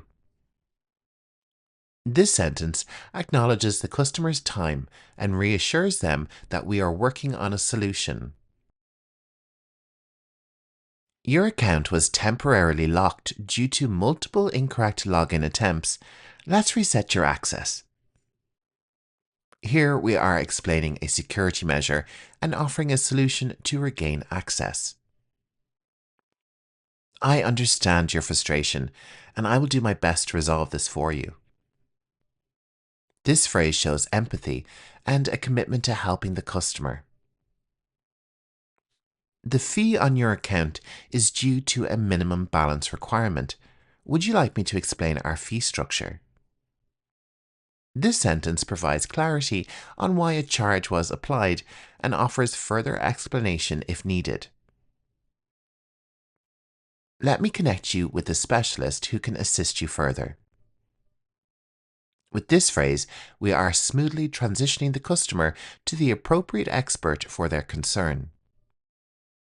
Next up, we have investments and wealth management. Many banking professionals help clients grow their wealth through investments. These phrases are useful when discussing financial planning and investment options. Are you interested in short-term or long-term investment opportunities? With this question, we are identifying the customer's investment goals and timeline. Diversifying your portfolio can help risk and improve returns. This phrase highlights a key investment strategy that balances risk and reward. This mutual fund offers a mix of stocks and bonds. Would you like me to review the details? Here we are introducing an investment product and inviting the customer to learn more. Your risk tolerance will determine the best investment strategy for you. This sentence explains that different investments carry different levels of risk depending on the customer's comfort level. This account offers compound interest, meaning your earnings generate additional returns over time. With this phrase, we are explaining the concept of compound interest, which helps grow wealth over time. Would you like to set up a retirement savings plan to secure your financial future? This question introduces the importance of planning for retirement and offers assistance in doing so. Market fluctuations can impact your investments, so it's important to think long term. Here we are advising the customer to stay patient and focused on long-term financial goals despite market changes. This investment carries a fixed interest rate, meaning you'll receive consistent returns. This phrase explains the stability of fixed income investments like bonds.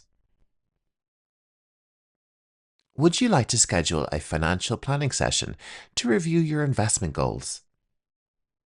This sentence offers personalized guidance to help customers plan their financial future. Our wealth management services provide expert advice to help grow your assets. With this phrase, we are promoting professional financial services that assist customers in managing their wealth. Our next batch of phrases relate to the important topic of fraud prevention and security. Security is a top priority in banking. These phrases help educate customers on protecting their accounts and responding to fraud. Never share your PIN or online banking password with anyone. With this phrase, we are emphasizing a key security rule to protect customers from fraud. If you notice any suspicious activity on your account, report it to us immediately. This sentence encourages customers to be proactive in monitoring their accounts for fraud. For security reasons, we will never ask for your password over the phone or via email. Here we are warning customers about phishing scams and fraudulent requests. Would you like to enable alerts for any unusual activity on your account? This question offers customers a useful security feature to detect fraud early. Your card has been temporarily blocked due to suspected fraudulent activity. Let's review your transactions. This phrase reassures the customer that their bank is actively monitoring for fraud while also ensuring they regain access to their account. Always check the website address before entering your banking details online. Here we are advising customers on how to avoid phishing websites that mimic legitimate banks. If your debit or credit card is lost or stolen, report it immediately to prevent unauthorized use. This sentence highlights the importance of quick action in preventing fraudulent transactions. Our bank uses encryption technology to keep your transactions secure. With this phrase, we are explaining how banks protect customer data and transactions. Would you like to add biometric authentication, such as fingerprint or facial recognition, for extra security? This question offers an additional security measure to protect digital banking access.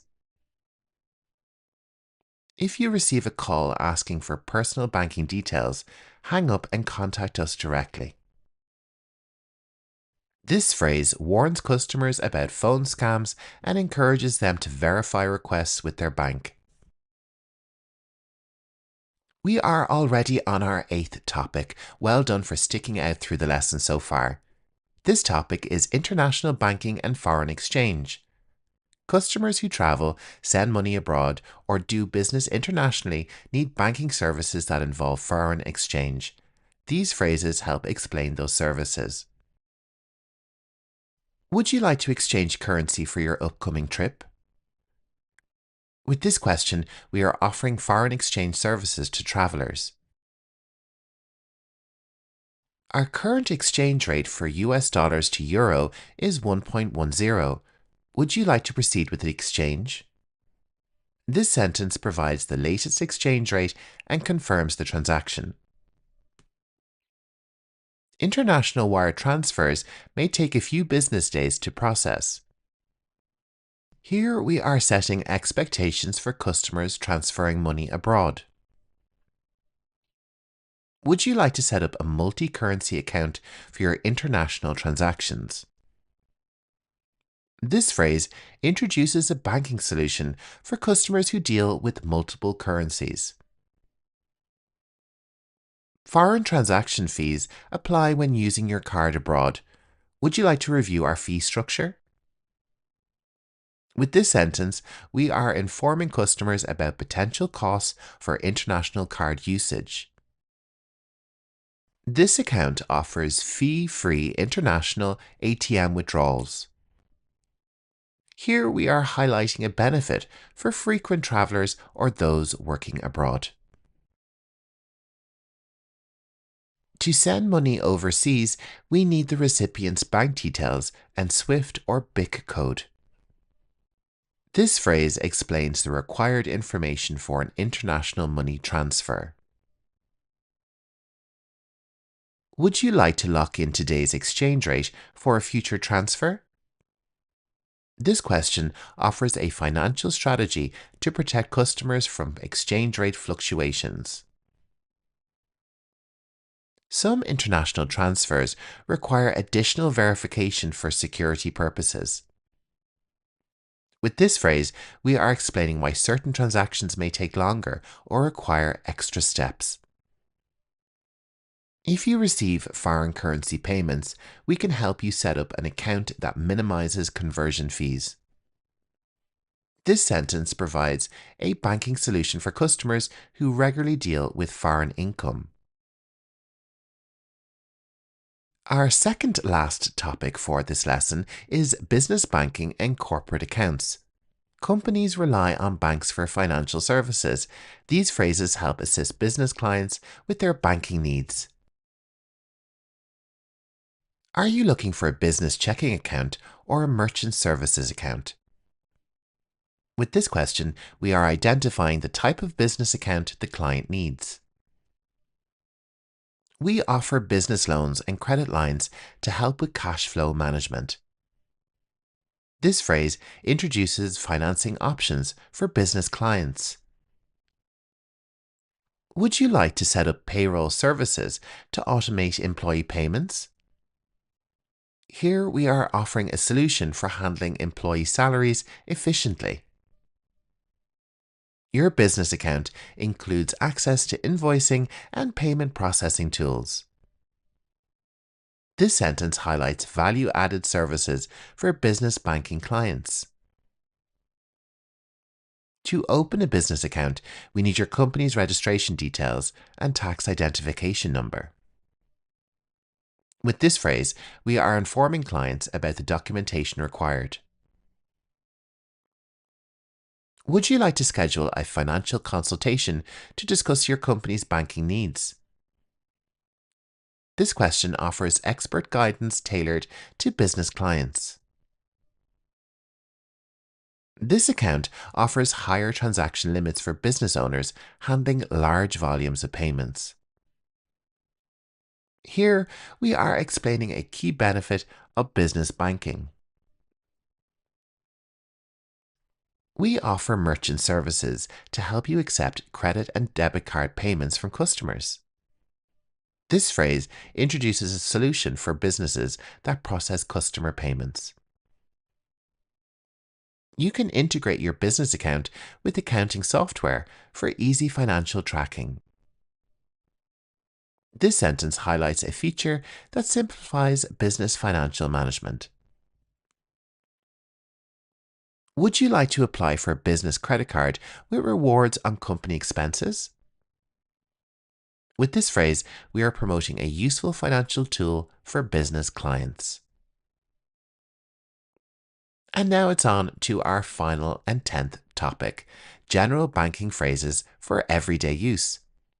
These final phrases are useful in a variety of banking situations, from customer service to financial advice.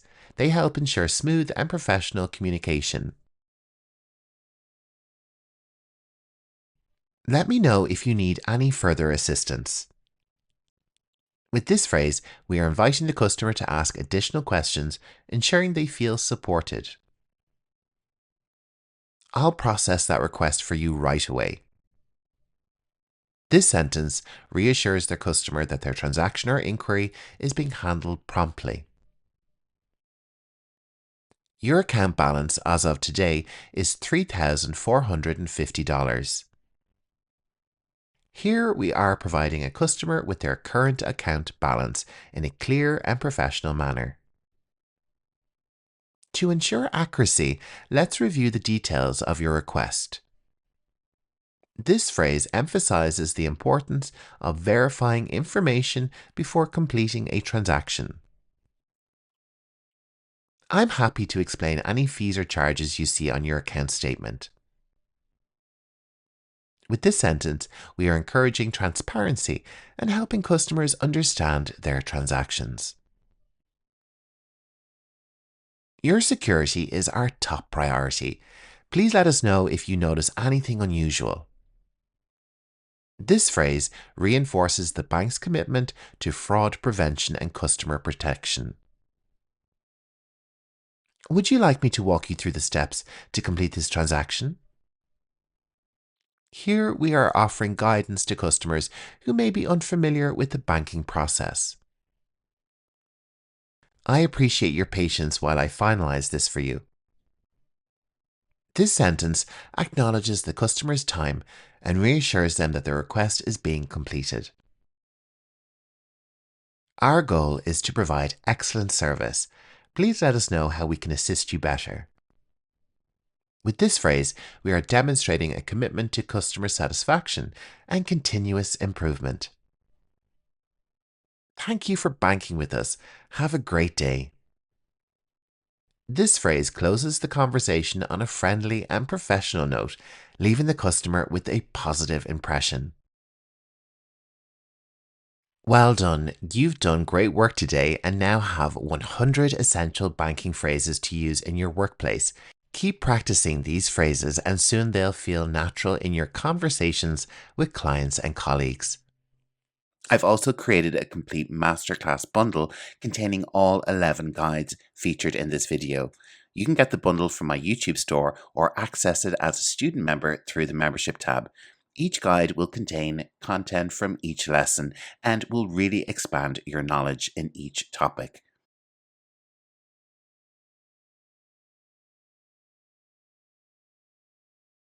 Do you ever feel lost when people start talking about business budgets, cash flow, or profit margins? Don't worry, by the end of this lesson, you'll have 30 essential terms that will make you sound more confident in any business conversation. Hi, I'm Jer and welcome to Learning English Pro, the channel where you level up your business and professional English step by step. Here's how today's lesson works. I'll give you 30 key terms with a short definition and an example sentence. Listen carefully to how I say each term and example, then repeat after me to practice your pronunciation. And here's your 30-day challenge. Every day, pick one of these terms, use it in conversation, notice it in English language media, and make it your English word of the day. By the end of the month, you'll have mastered all 30 terms. If you're joining the challenge, write challenge accepted in the comments below so I know you're in. Student membership is only $4.99 a month, and with every new English lesson, you get a brand new PDF guide or worksheet. You also get access to my entire learning library of over 85 guides, 300 plus members only English lessons, and priority on your video requests. And the first term we will cover today is budget. Repeat after me. Budget. A budget is a financial plan that estimates income and expenses for a particular period. Let's take a look at our example sentence. We need to set a budget for next quarter's projects.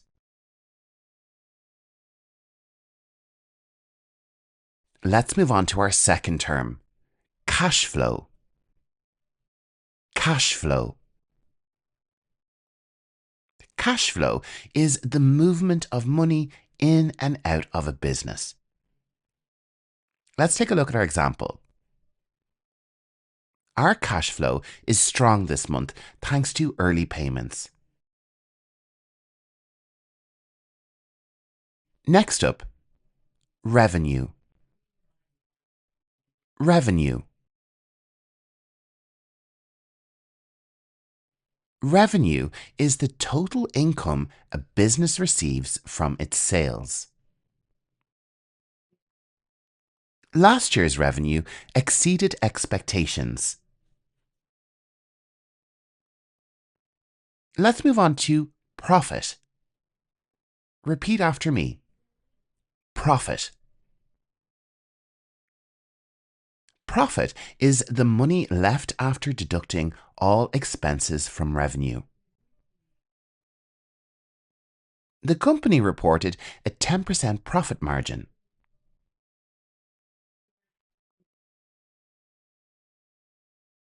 Our fifth term is loss. Loss. A loss is when expenses are greater than income. Let's check out our example phrase. The firm recorded a net loss in the second quarter.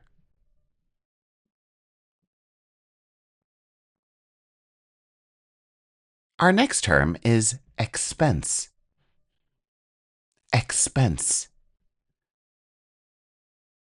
An expense is money spent to operate a business. Travel expenses should be approved before booking. Our seventh term is overhead. Overhead. Overheads are fixed operating costs like rent, utilities, or salaries. Reducing overhead is key to increasing profitability. Let's move on to capital. Capital. Capital is money invested to start or expand a business. Let's check out our example. We secured additional capital from investors.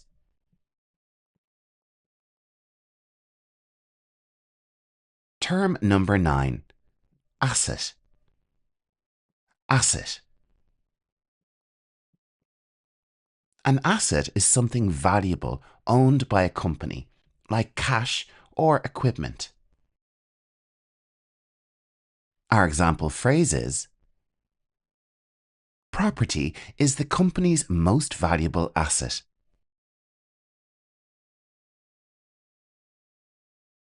The opposite of asset is our 10th term, liability. Repeat after me. Liability.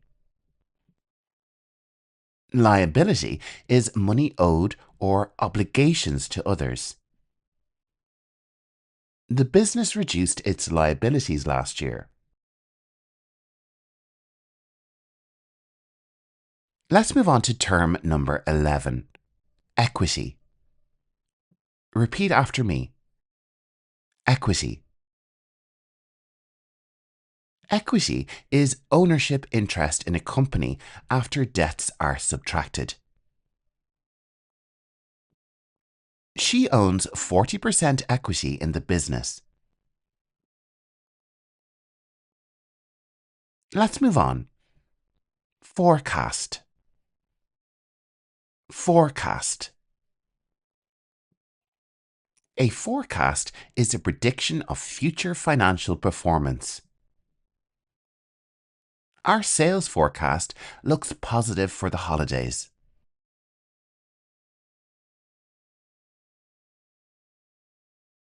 Our next term is break-even point. Break-even point. A break-even point is when revenue equals costs, when a company has no profit or loss. We expect to reach the break-even point by year 3.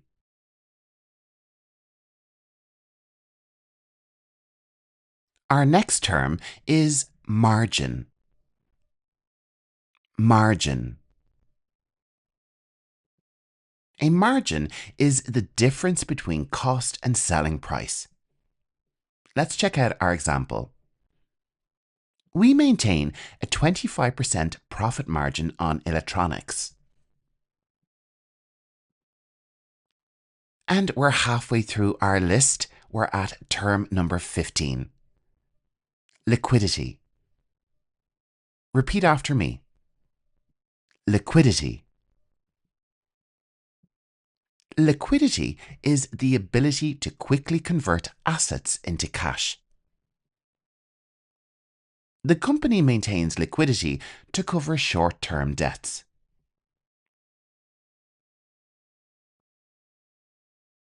Let's move on to working capital. Working capital. Working capital is the current assets minus current liabilities. We have enough working capital to fund operations. Term number 17. Operating costs. Repeat after me. Operating costs. These are expenses needed to run daily business activities. Operating costs have risen due to energy prices.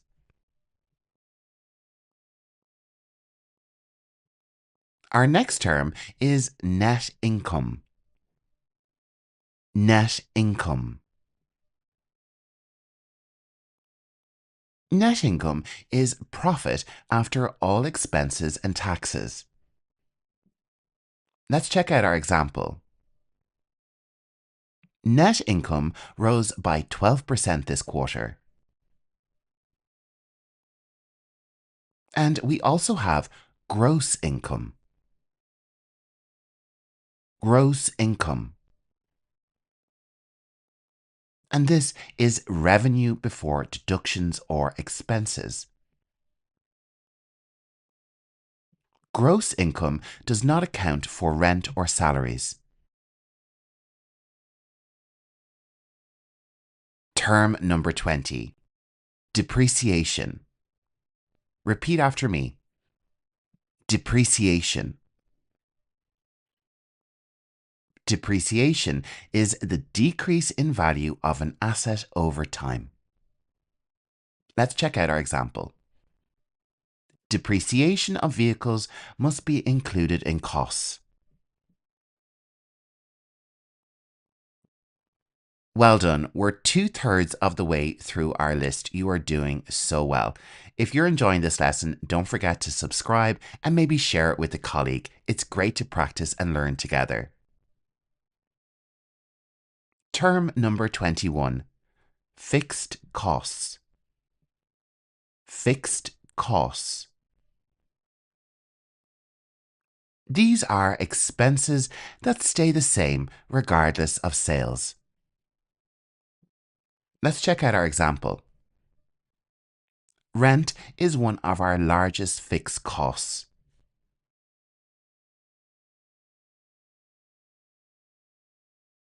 There is also variable costs. Variable costs. These are expenses that change depending on production or sales. Raw materials are typical variable costs.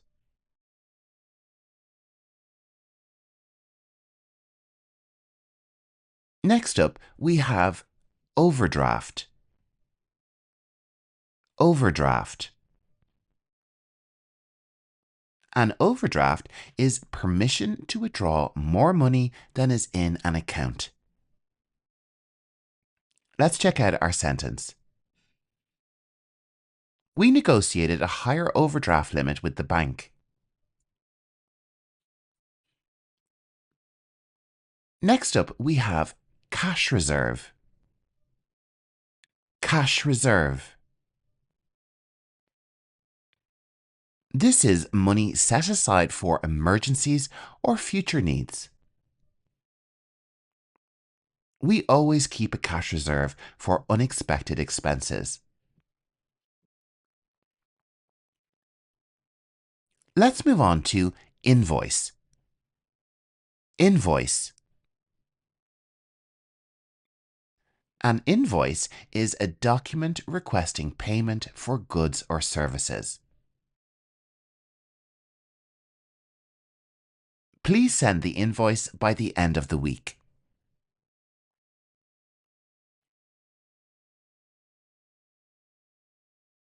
We are in our final 5 terms. Next up, we have accounts payable. Repeat after me. Accounts payable. Accounts payable is money a company owes to suppliers. Accounts payable must be settled within 30 days. Term 27 is accounts receivable. Accounts receivable. And this is money owed to a company by its customers. Our example is, our accounts receivable are higher than expected. Next up, we have payment terms. Payment terms. Payment terms are the agreed conditions for paying invoices. Our example sentences: the client requested extended payment terms.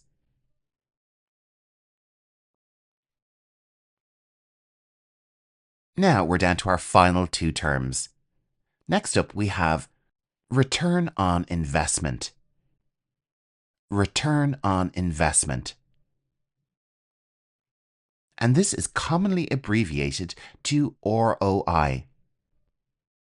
ROI. This term means a measure of profitability compared to cost.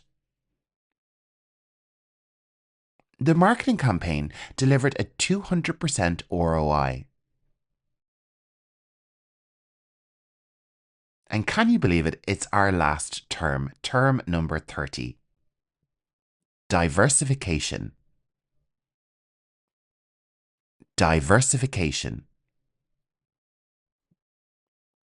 Diversification is spreading investments or revenue sources to reduce risk.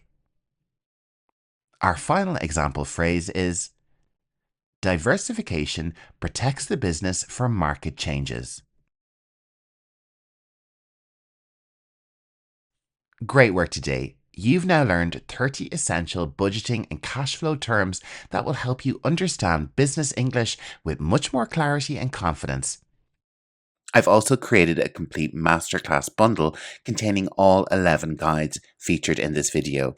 You can get the bundle from my YouTube store or access it as a student member through the membership tab. Each guide will contain content from each lesson and will really expand your knowledge in each topic.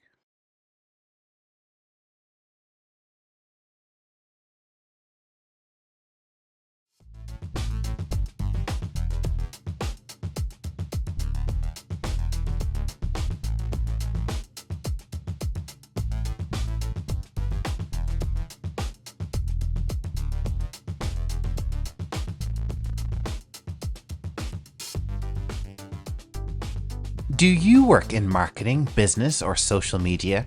Then you already know it's a jungle of buzzwords, acronyms, and insider language. If you don't understand these terms, it's easy to get lost in a meeting or campaign discussion. Today, I'll give you the 15 essential marketing terms you must know in English. Welcome to Learning English Pro, the home of professional English here on YouTube. I'm Jer, and my channel helps you master the English you need for work, study, and success in the modern world. In this lesson, we're not just looking at single words. We'll explore the key phrases and acronyms that dominate marketing today, from SEO and CTR to ROI and beyond. These are terms used every single day by professionals in marketing, advertising, and social media. And by the end of this video, you'll know exactly what they mean and how to use them confidently in your own work. So our first term is the acronym SEO. SEO. And this stands for Search Engine Optimization. Search Engine Optimization. SEO is the process of improving a website's visibility in search engines like Google by optimizing content, structure, and technical performance so it appears higher in search results. Our first example phrase is, "We need to update our blog regularly to improve our SEO ranking." Let's move on to our next term, which is another acronym, CTR. CTR. This stands for click-through rate. Click-through rate. The CTR measures the percentage of people who actually click on a link, an ad, or a button after seeing it. It shows how compelling your message or design is and is calculated by dividing clicks by impressions. Let's check out our example phrase. Our CTR increased after we redesigned the email subject lines. Our third term is conversion rate.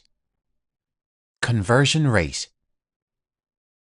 A conversion rate is the percentage of users who take a desired action, such as making a purchase, signing up to a newsletter, or downloading a guide. It reveals how effective your marketing or website is. Our new landing page doubled the conversion rate for newsletter signups. Our next term is funnel. Funnel. A funnel is a way of describing the customer journey, from first awareness of a product to final purchase, with each stage narrowing down the number of potential buyers. We're losing too many leads in the middle of the sales funnel. Our fifth term is lead generation. Lead generation. Lead generation is the process of attracting potential customers and capturing their information, usually through ads, social media, or email signups, so they can be nurtured into becoming buyers. LinkedIn ads have been very effective for lead generation this quarter. Next up, we have engagement rate. Engagement rate. This is a metric showing how actively people interact with content through likes, comments, shares, or clicks, and it's a key indicator of how relevant and interesting your posts are. Let's check out our example phrase. Our Instagram engagement rate jumped after we started using Reels. Our seventh term, and we're going back to an acronym, KPI. KPI. And this stands for Key Performance Indicator. Key Performance Indicator. A KPI is a measurable value that shows whether a business or campaign is achieving its goals, such as revenue growth, website traffic, or customer satisfaction. Our example is, one of our main KPIs is the number of new subscribers each month. Moving on, brand awareness. Brand awareness. This term describes how familiar people are with the company's name, logo, and values, and how easily they remember or recognize it. The campaign is designed to boost brand awareness before the product launch. Our next term is target audience. Target audience. A target audience is the specific group of people or demographic most likely to be interested in your product or service. They're defined by factors like age, location, profession, or interests. Our target audience for this campaign is young professionals in tech. Can you believe we're already on our 10th term? Don't forget to like and subscribe. Our 10th term is content marketing. Content marketing. This is a strategy of creating and sharing useful, educational, or entertaining material to attract customers and build long-term trust. A strong content marketing strategy helps us build long-term trust with clients. Our 11th term is A/B testing. A/B testing. If you're a YouTuber, you're familiar with this term. A/B testing is when you run two versions of content, like a thumbnail for a YouTube video, with small differences to see which performs better. We used A/B testing on two headlines to decide which one gets more clicks. Let's move on. ROI. ROI. This acronym stands for Return on Investment. Return on Investment. ROI measures how much profit you earn compared to how much you spend, making it a key metric to judge whether a campaign is worth continuing. Let's check out our example. We need to calculate the ROI before committing to this influencer partnership. Influencer marketing. Influencer marketing. Influencer marketing is when companies partner with social media personalities who have large followings to promote products and build credibility. We're using influencer marketing to reach younger customers on TikTok. Our 14th term is organic reach. Organic reach. Organic reach is the number of people who see your content naturally in their feed without any paid promotion. It's an important measure of how well your content spreads on its own. Let's check out our example sentence. Our organic reach has declined since the platform changed its algorithm. And our final term for marketing, it's another acronym. PPC. PPC. And this acronym stands for Pay Per Click. Pay Per Click. This is an online advertising model where businesses pay only when someone clicks on their ad, making it a cost-efficient way to drive traffic if managed well. And now for our final example phrase. We're running a PPC campaign on Google to capture local searches. So there you have it, 15 essential marketing terms and acronyms that every professional should know. From SEO to ROI, you now have the language to take part in real marketing conversations with confidence. Which of these terms do you think you'll use most often? Or maybe there's another marketing phrase you'd like me to explain in a future video. Let me know in the comments. I read every single one. I've also created a complete masterclass bundle containing all 11 guides featured in this video. You can get the bundle from my YouTube store or access it as a student member through the membership tab.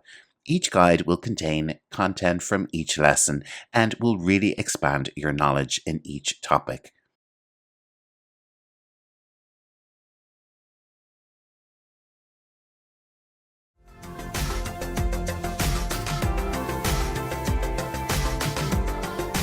Hello and welcome to Learning English Pro. I'm Jer. In today's lesson, we're diving into 100 English phrases for lawyers. These are all essential phrases that legal professionals can use in their day-to-day jobs. If you're an upper, intermediate, or advanced English learner working in law, you can't afford to miss this. We're covering everything from meeting clients and drafting contracts to courtroom drama and negotiation tactics. Stay tuned because by the end of this video, you'll sound more professional and confident in any legal setting.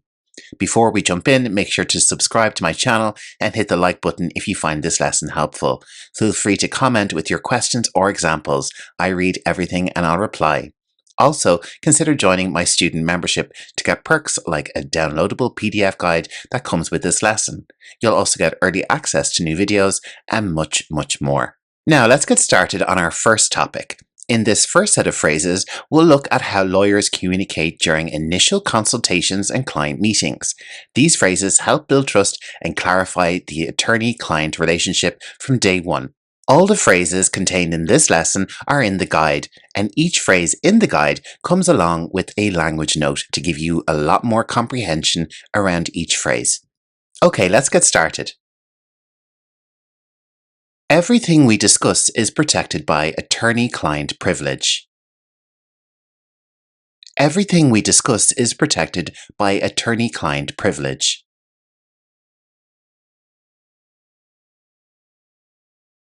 Please tell me what happened in your own words. Please tell me what happened in your own words. Let's go over the details of your case. Let's go over the details of your case. We'll need to sign a retainer agreement. We'll need to sign a retainer agreement. Let me explain our fee structure. Let me explain our fee structure. What outcome are you hoping for? What outcome are you hoping for? I'll keep you updated on any developments. I'll keep you updated on any developments. I'm here to help you navigate this legal issue. I'm here to help you navigate this legal issue. I will be representing you moving forward. I will be representing you moving forward. Feel free to contact me if you have any questions. Feel free to contact me if you have any questions. Great job getting through the first 10 phrases. We've just covered how to build trust with clients, from ensuring confidentiality to discussing fees and goals. A quick quiz. Do you know what a retainer agreement is? That's right. It's a contract and initial fee for hiring a lawyer, which formalizes the attorney-client relationship. Now let's move on from the client meeting to the daily grind at the law office. How do lawyers communicate with their team and juggle day-to-day tasks? In the next section, we focus on phrases lawyers use with colleagues and staff in a law firm, from filing documents to meeting deadlines. These are day-to-day communications that keep the office running smoothly. Let's file the motion before noon. Let's file the motion before noon. I'll draft the contract and send it to you for review. I'll draft the contract and send it to you for review. Can you review this document for accuracy? Can you review this document for accuracy? We need to gather more evidence before the hearing. We need to gather more evidence before the hearing. Let's meet with the team to strategize. Let's meet with the team to strategize. I'll handle the client meeting. Can you cover the call with the opposing counsel? I'll handle the client meeting. Can you cover the call with the opposing counsel? The deadline for this filing is tomorrow. The deadline for this filing is tomorrow.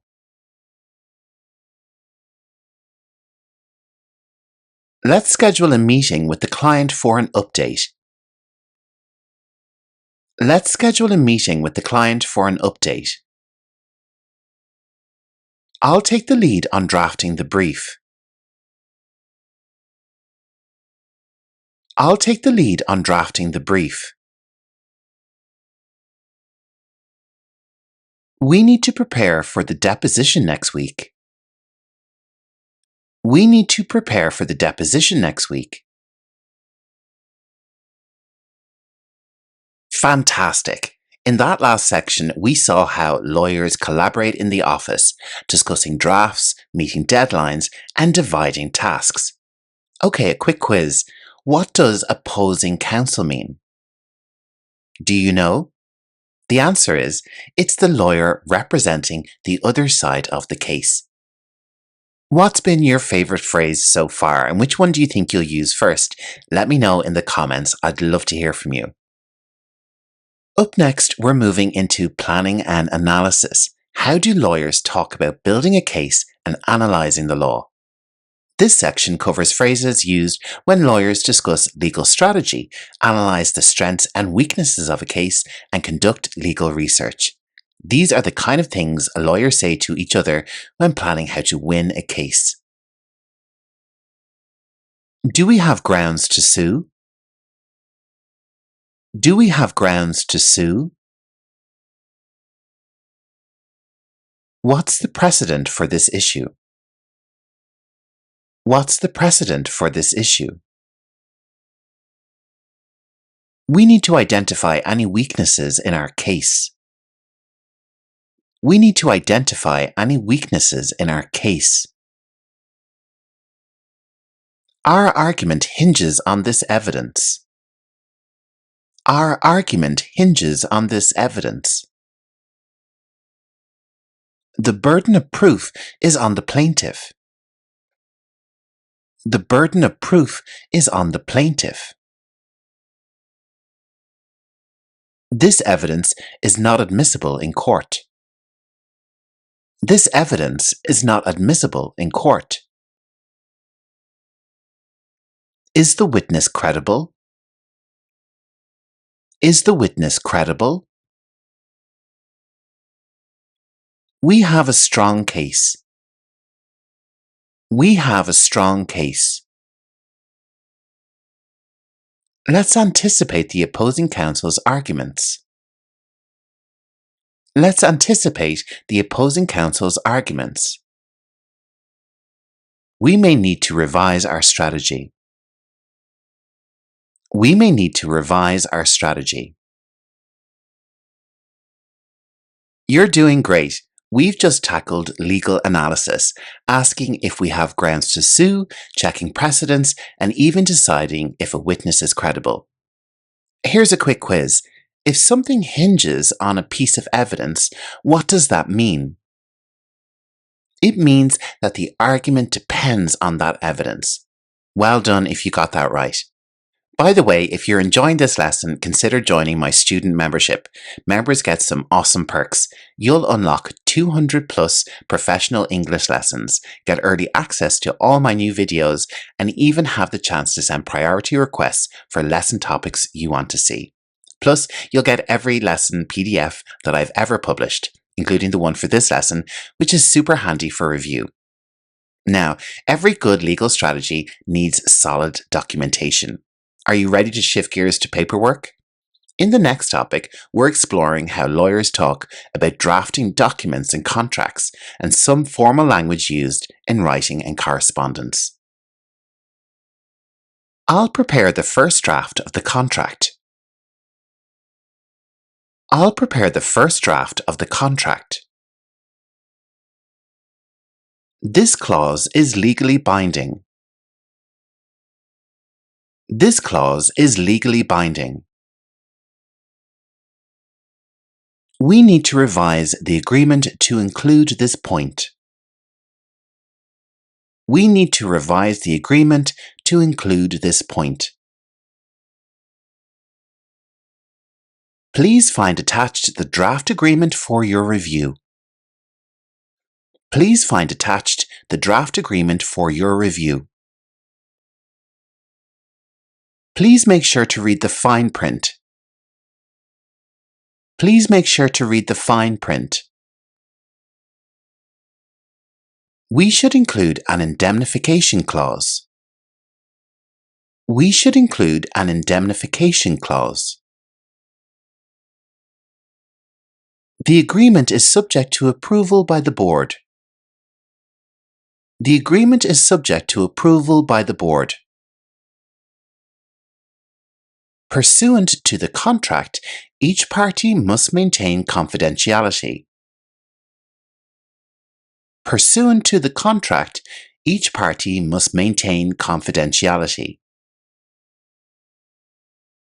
Let's finalize the contract by Friday. Let's finalize the contract by Friday. The contract will be legally enforceable once signed. The contract will be legally enforceable once signed. Well done. That topic introduced us to the world of legal writing and documentation. Here's a quick quiz. What do we mean by fine print? Fine print is the tiny detailed text in a contract that you must read carefully because it can hide important obligations or limitations. If you're really interested in learning these phrases well, share this video with a colleague and have a chat about it. Practicing with a fellow English learner is a great and proven way to learn English. Now you've drafted the documents and finalized the contracts, it's time to step into the courtroom. This section covers common phrases used in the courtroom during trials or hearings. Objection, Your Honor. Objection, Your Honor. Permission to approach the bench. Permission to approach the bench. May it please the court. May it please the court. We call our first witness to the stand.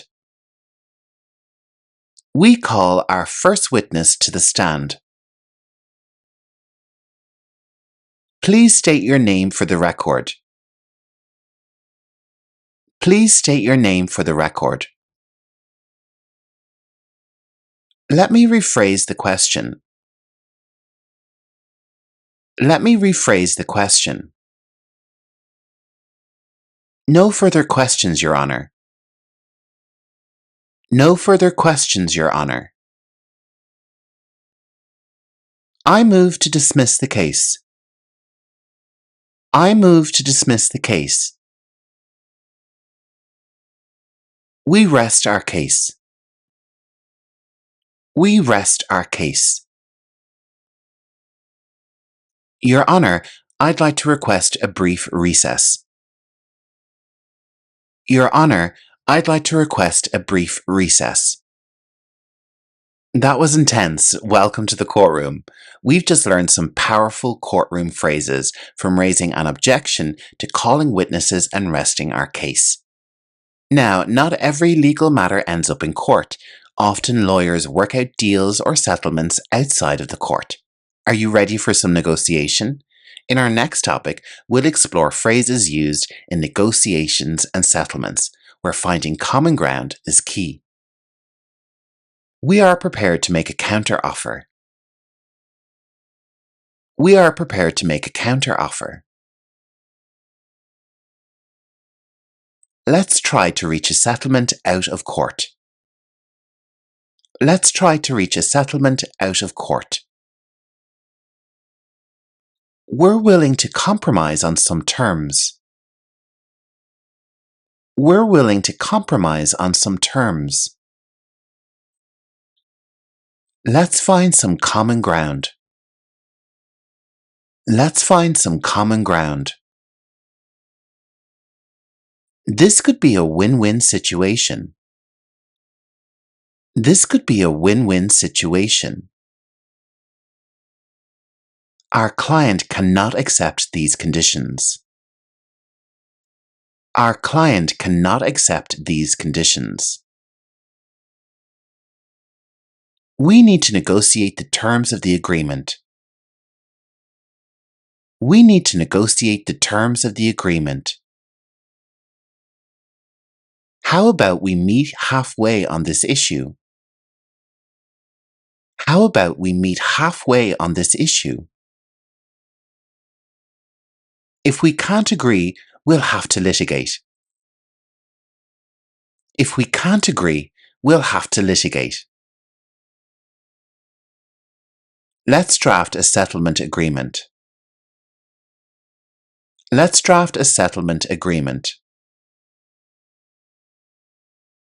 You're negotiating like a pro.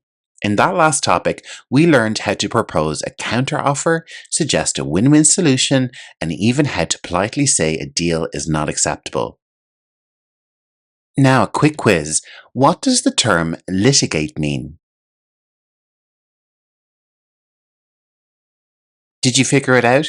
To litigate means to resort to legal action to settle a matter, to be involved in a lawsuit. Well done if you got that right. Now let's move on. Many of you might be dealing with companies, contracts, and compliance. In our next topic, we'll switch to corporate law, the world of business deals, regulations, and company operations. These phrases will come in real handy for lawyers working with businesses. We need to perform due diligence before the merger. We need to perform due diligence before the merger. Our company must comply with all regulations. Our company must comply with all regulations. This deal is subject to regulatory approval. This deal is subject to regulatory approval. He holds a 30% stake in the company. He holds a 30% stake in the company. The board of directors will convene next week. The board of directors will convene next week. We need to file the annual report by the end of the quarter. We need to file the annual report by the end of the quarter. The parties signed a non-disclosure agreement. The parties signed a non-disclosure agreement. We have to incorporate the company before we start operations. We have to incorporate the company before we start operations.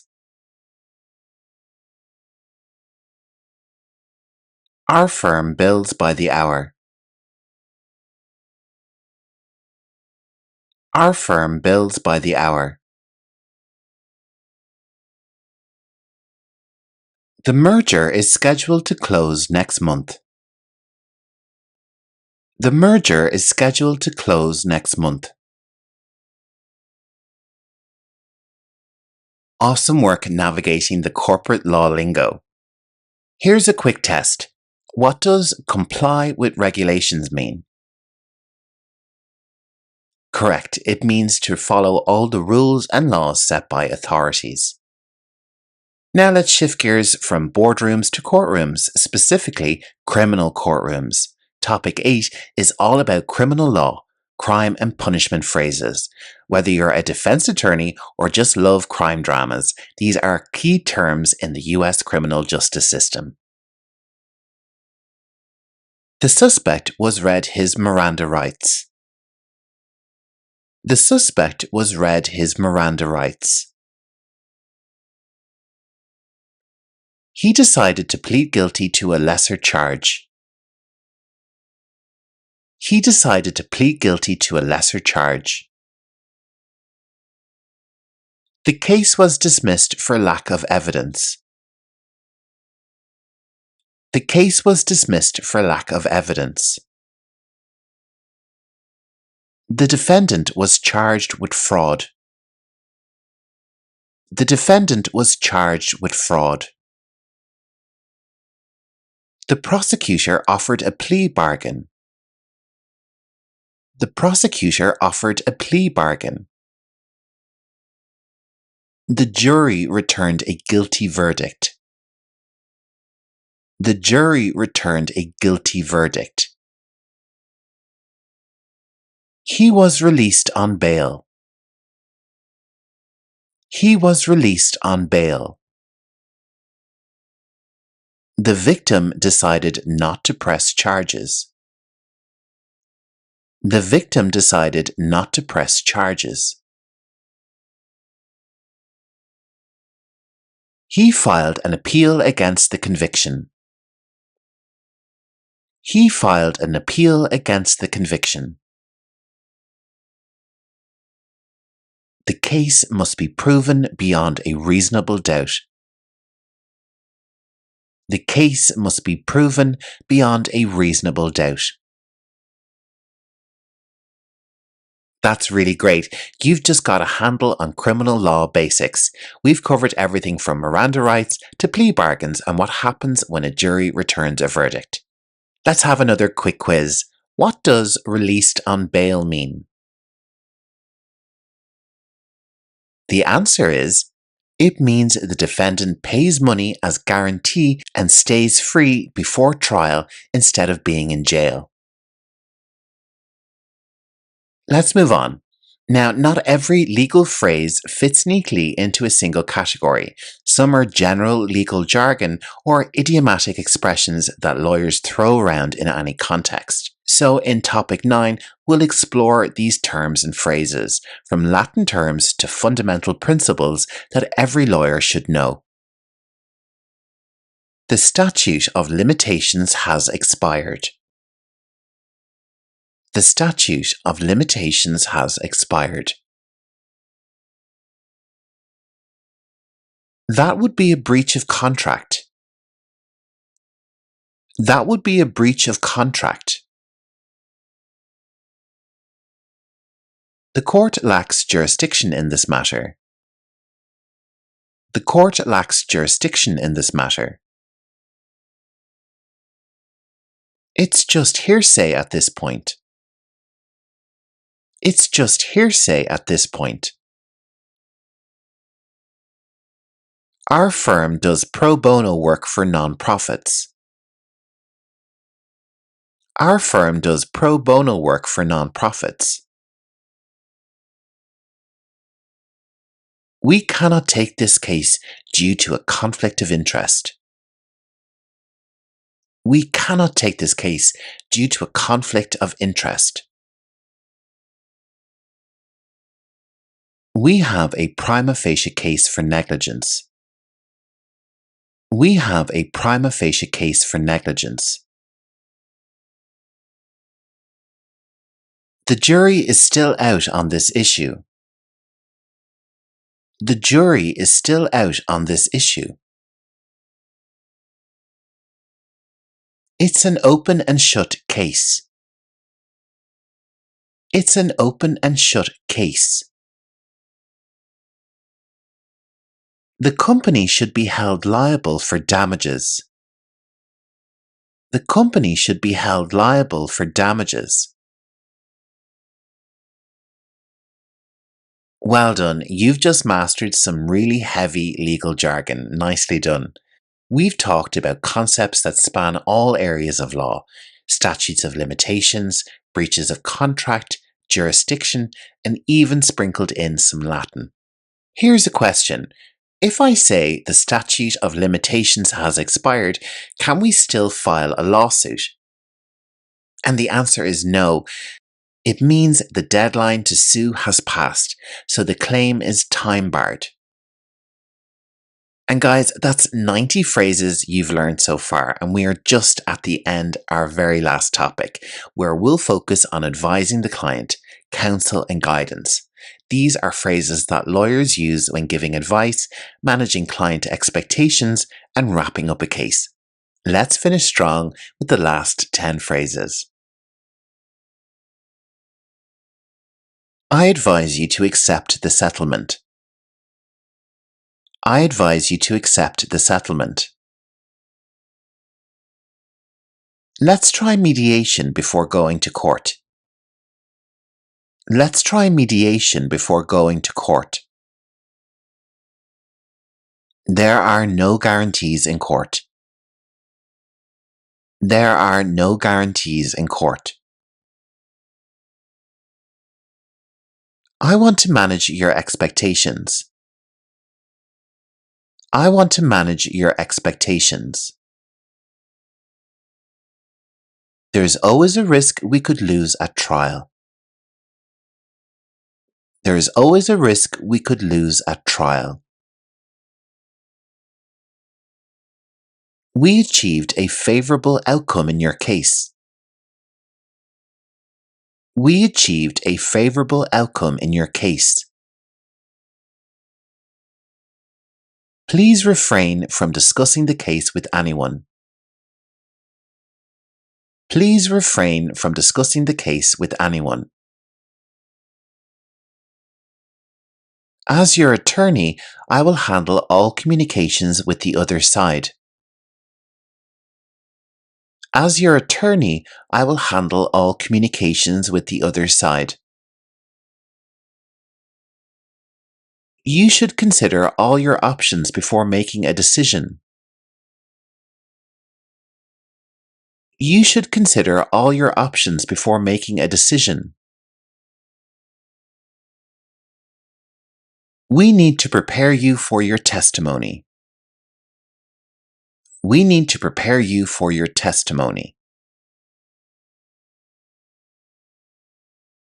Congratulations! You've just learned 100 essential English phrases for lawyers, covering everything from meeting your first client to advising them at the end of a case. That was a marathon of legal English, and you should be proud for sticking with it. With these phrases, you'll be able to communicate confidently in client meetings, law offices, courtrooms, negotiations, and more. Remember, I've also created a complete masterclass bundle containing all 11 guides featured in this video. You can get the bundle from my YouTube store or access it as a student member through the membership tab. Each guide will contain content from each lesson and will really expand your knowledge in each topic.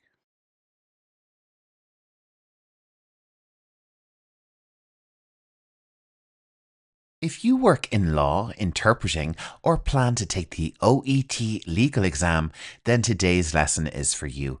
We're going to look at 15 essential courtroom vocabulary terms in English that lawyers, judges, and staff use every day inside a courtroom.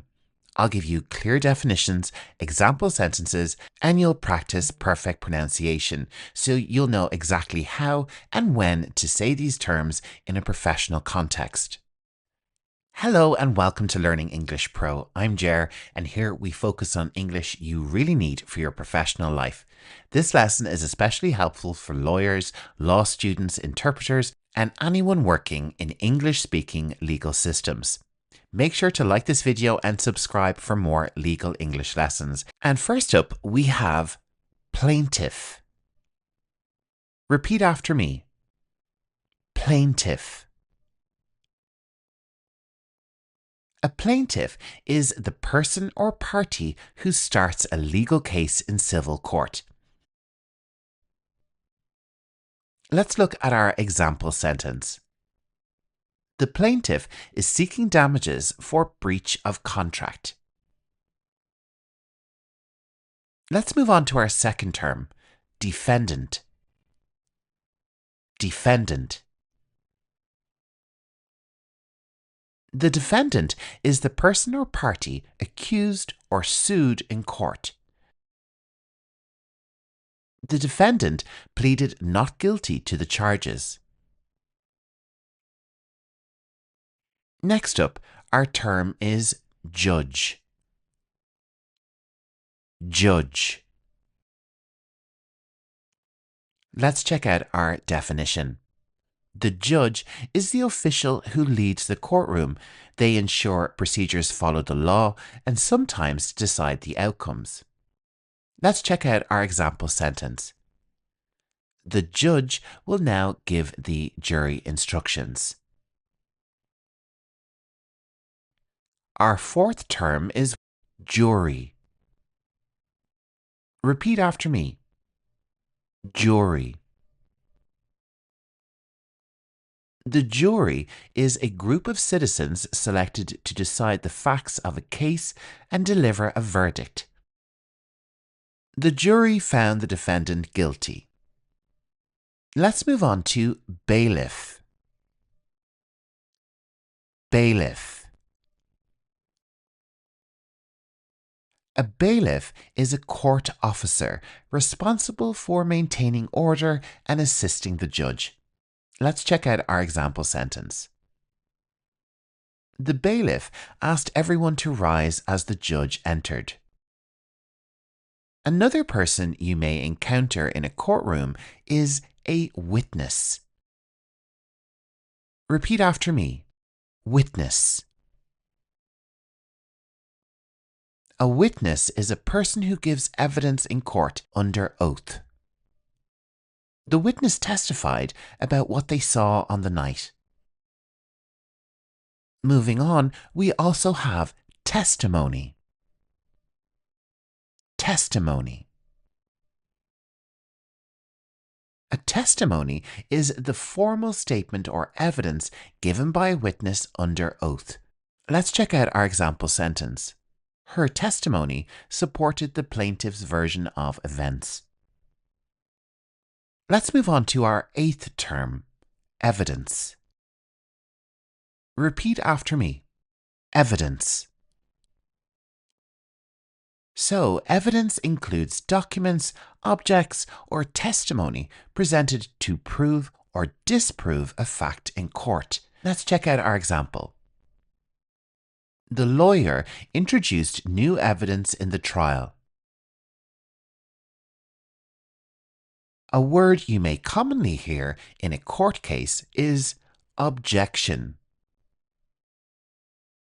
Objection. An objection is when a lawyer protests against a question or statement during trial. Let's check out our example. Objection, Your Honor, the question is leading. Another word you may hear is sustained. Sustained. When an objection is sustained, the judge agrees with the lawyer and stops the question or statement. Let's check out our example. Objection sustained. The witness does not need to answer. Term number 11. Overruled. Overruled. If an objection is overruled, the judge rejects it and allows the question or statement. Objection overruled. The witness may continue. If you're enjoying this lesson, make sure to give it a like and subscribe to Learning English Pro for lots more professional English. And check out the student membership. For just $4.99 a month, you gain access to my PDF library and get a new PDF with every new lesson. You'll also gain access to my library of over 300 English lessons covering every topic you can imagine. The link to join is in the video description. We are already on term number 12. Well done for getting this far. Cross-examination. Cross-examination. A cross-examination is when the opposing lawyer questions a witness. Let's look at our example. During cross-examination, the lawyer challenged the witness's memory. Next up, we have verdict. Verdict. A verdict is the final decision made by the jury or a judge in some cases. The jury delivered a unanimous verdict. Our second last term for this lesson is sentence. Sentence. In a legal or judicial context, a sentence is the punishment the court gives to a defendant found guilty. The defendant received a 5-year prison sentence. And now it's time for our final term, term number 15. Appeal. Repeat after me. Appeal. An appeal is a request to a higher court to review and possibly change the decision of a lower court. Let's check out our final example sentence. The defense filed an appeal after the trial. Well done! You've just learned 15 essential courtroom vocabulary terms that will help you feel more confident in trials, hearings, and legal discussions. The more you practice, the easier it becomes to follow proceedings, understand documents, and communicate clearly in professional law settings. Try using one or two of these terms the next time you're studying legal cases or even watching courtroom English on TV or online. I've also created a complete masterclass bundle containing all 11 guides featured in this video. You can get the bundle from my YouTube store or access it as a student member through the membership tab. Each guide will contain content from each lesson and will really expand your knowledge in each topic.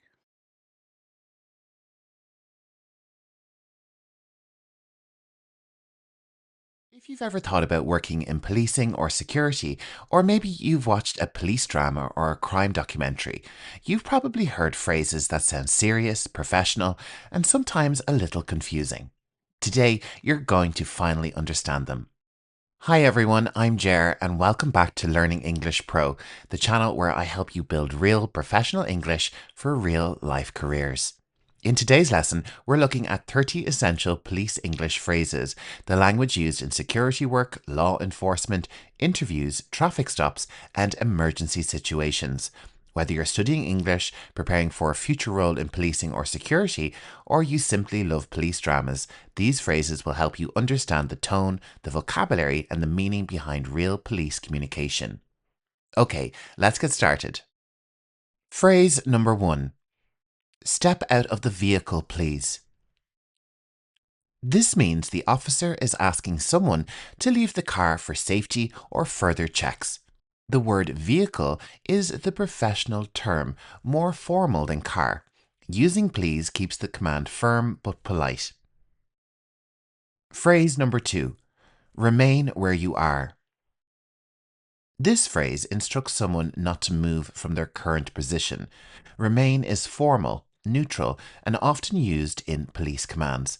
It avoids emotion and keeps the tone controlled. Phrase 3. I need to see some identification. The officer is requesting ID such as a passport, driver's license, or permit. Identification is the full formal word. Avoid saying ID card unless referring to a specific type. Using I need makes the request firm, not optional. Phrase number 4. Are you carrying anything sharp? This checks for items that could cause injury during a search. The word carrying suggests the object is on the person, not in a distant location. It's a standard safety question before physical contact. Phrase number 5. Please keep your hands visible. This means the officer wants to easily see the person's hands. Visible is a key adjective meaning in clear sight. It's used in professional safety instructions. Phrase number 6. You are not under arrest. This reassures someone they are not being detained. The phrase under arrest is a fixed legal expression, always used exactly like this. It clarifies legal status quickly. Phrase 7. You are being detained for questioning. This means the person must stay with police temporarily. Detained is softer than arrested and refers to limited controlled holding. It's important for describing the exact legal stage. Phrase number 8. Do you understand your rights? This checks comprehension of legal information just explained. Rights refers to legal protections, not privileges. Asking this question ensures procedural fairness. Phrase number 9. I'm issuing you a warning. The officer here is giving an official verbal notice, not a penalty. Issuing is a formal verb often used with documents or penalties. It signals something being recorded or recognized. Phrase number 10. Well done for getting this far. License and registration, please. This is a routine request during traffic stops. Registration refers to the official document linking the vehicle to the owner. The phrasing is short because officers repeat it frequently. Phrase number 11. We need to search your property. This means police require access to a house, car, or other belongings. Property is a broad legal term covering all owned items. In serious cases, it usually follows a warrant. Phrase number 12. I need you to step back. This asks someone to move away for safety or visibility. The phrasal verb step back gives a clearer physical instruction than move. It's direct but non-aggressive. Phrase 13. Drop the weapon. This orders someone to let go of a dangerous object. The verb drop is fast, urgent, and understood instantly. No extra words are used. Simplicity increases safety. Phrase number 14. Put your hands behind your back. This is typically used during an arrest. The preposition behind provides a clear and exact physical direction. Officers avoid ambiguous phrasing in these kind of situations. Phrase 15. You're free to go. This releases someone from police interaction. Free signals there are no restrictions remaining. It's a standard closing phrase after checks. Phrase number 16. I'm taking a statement. This means the officer is recording the person's version of events. Statement is the official term for this written or recorded account. It suggests formality and accuracy. Phrase 17. Please describe what you saw. The officer is asking for eyewitness information. The verb describe requires detail rather than opinion. It's a neutral request, avoiding leading language. Phrase 18. This area is being secured. Police are taking steps here to control access to a location. Secured here means made safe, not locked. It's used in emergencies, accidents, or crime scenes. Phrase 19. We need to preserve the scene. This means preventing contamination of evidence. The verb preserve means to protect something exactly as it is. It's a key phrase in forensic context. Phrase number 20. Please follow my instructions carefully. Here, the officer needs cooperation for safety or clarity. Instructions refers to specific steps, not general advice. Adding carefully softens the command. If you're enjoying this professional English class on policing English, make sure to subscribe to Learning English Pro, the home of professional English on YouTube.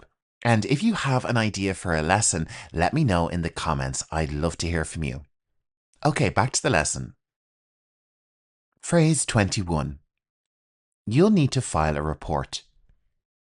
This tells someone they must formally document an incident. File is the verb used for official paperwork. It implies a legal process. Phrase 22. We're conducting an investigation. This means police are gathering information about a crime or incident. Conducting is formal and professional, commonly used with official processes.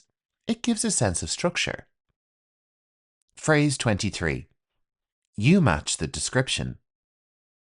This means that a person looks familiar to a witness's report. Description usually refers to clothing, height, or distinctive features. It's factual, not an accusation. Phrase 24. This is a routine check. The officer here is explaining there is no specific suspicion. Routine reassures the person that the action is standard procedure. It can lower the tension. Phrase 25. We're reviewing the CCTV footage. In this statement, it is being put across that police are examining recorded video evidence. Footage is the correct word for video recordings, not recording or tape. It's widely used in law enforcement. Phrase 26. Stay calm and do as instructed. This phrase is used in emergencies to maintain safety. The phrase do as instructed is formal and clear. It avoids confusion when quick action is needed. Phrase 27. We need to collect evidence. This means gathering physical or digital proof. Evidence is an uncountable noun in English. You don't say evidences. It's central to legal accuracy. Phrase 28. You will be required to appear in court. This means the person must attend a legal hearing. Required signals obligation, not choice. It's a set phrase in legal communication. Our penultimate phrase, phrase 29. You must comply with this order. Police are telling someone they must follow a legal instruction. The verb comply means to obey a rule or authority. It's formal and strong without aggression. Our final phrase, phrase 30. This conversation is being recorded. This phrase informs a person that their words are officially documented. Recorded is used in a legal sense, not personal or casual recording. It ensures transparency and fairness. And that brings us to the end of our 30 police English phrases. If you're learning English for a future career in policing, security, or emergency response, or you simply enjoy understanding the language behind crime shows, you now have the essential phrases you'll hear over and over again. I've also created a complete masterclass bundle containing all 11 guides featured in this video. You can get the bundle from my YouTube store or access it as a student member through the membership tab. Each guide will contain content from each lesson and will really expand your knowledge in each topic.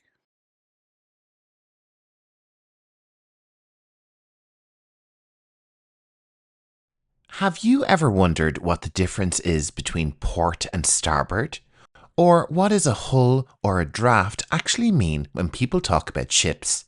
In today's lesson, I'll take you on board and teach you 20 essential maritime English terms that every sailor, officer, or seafarer should know. These are real words used on ships all around the world, the vocabulary of navigation, safety, and communication at sea.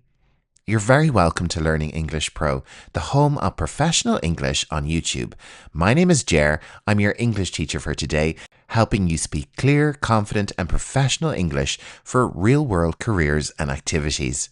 This lesson is designed for everyone working in international waters, from crew and cadets to engineers, interpreters, and anyone dreaming of life on the sea. Okay, so let's set sail and start learning the language of the sea in English. Term number 1. Bow. Repeat after me. Bow. The bow is the very front of a ship or boat, the part designed to cut through the water and lead the way forward. Now, let's take a look at our first example sentence. The crew gathered at the bow to secure the anchor. Term number 2, stern. Stern. The stern is the rear section of the vessel, the opposite of the bow. It's usually where the propellers, rudder, and the ship's name are located. Our example sentence: life rings are stored near the stern for emergencies. Term number 3, port. Port. The port refers to the left-hand side of the vessel when you're facing the front or the bow. It's always marked with a red light at night to help identify direction. The damaged lifeboat was located on the port side. Term number 4, starboard. Starboard. Starboard is the right-hand side of the vessel when facing forward. It's marked by a green light and is used constantly in navigation and communication. The starboard engine was running at full power. Term number 5, bridge. Repeat after me. Bridge. The bridge is the ship's command center, where all navigation, steering, and communication take place. It's where the captain and officers monitor instruments like the radar. Let's check out our example sentence. The captain is currently on the bridge monitoring radar. Term number 6, draft. Draft. The draft measures how deeply a ship sits in the water. It's the distance between the waterline and the lowest point of the ship's keel. Let's check out our example. The vessel has too deep a draft to enter the shallow harbour. Term number 7, mooring. Mooring. Mooring means securing the ship to something solid, like a dock, a quay, or a buoy, using ropes or chains. We completed mooring operations at sunrise. If you're enjoying this lesson, make sure to check out the PDF guide that comes with it. It contains all the vocabulary from today's lesson, along with additional glossaries for Navy and for fishing. Really, really useful for anyone on the sea. You can pick it up in my YouTube store or as part of the student membership. Everything is linked in the video description. Term number 8, anchor. Repeat after me. Anchor. An anchor is a heavy metal object lowered to the seabed to keep a ship from drifting. It grips the ocean floor and holds the vessel in place. Let's check out our example sentence. The crew dropped anchor before the storm hit. Term number 9, bulkhead. Bulkhead. A bulkhead is a vertical wall inside the ship that divides it into sections. Many bulkheads are watertight, meaning they stop water from flooding the ship if there's a leak or damage.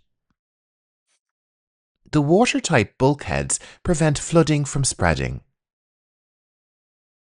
Term number 10, we're already halfway through. Well done. Deck.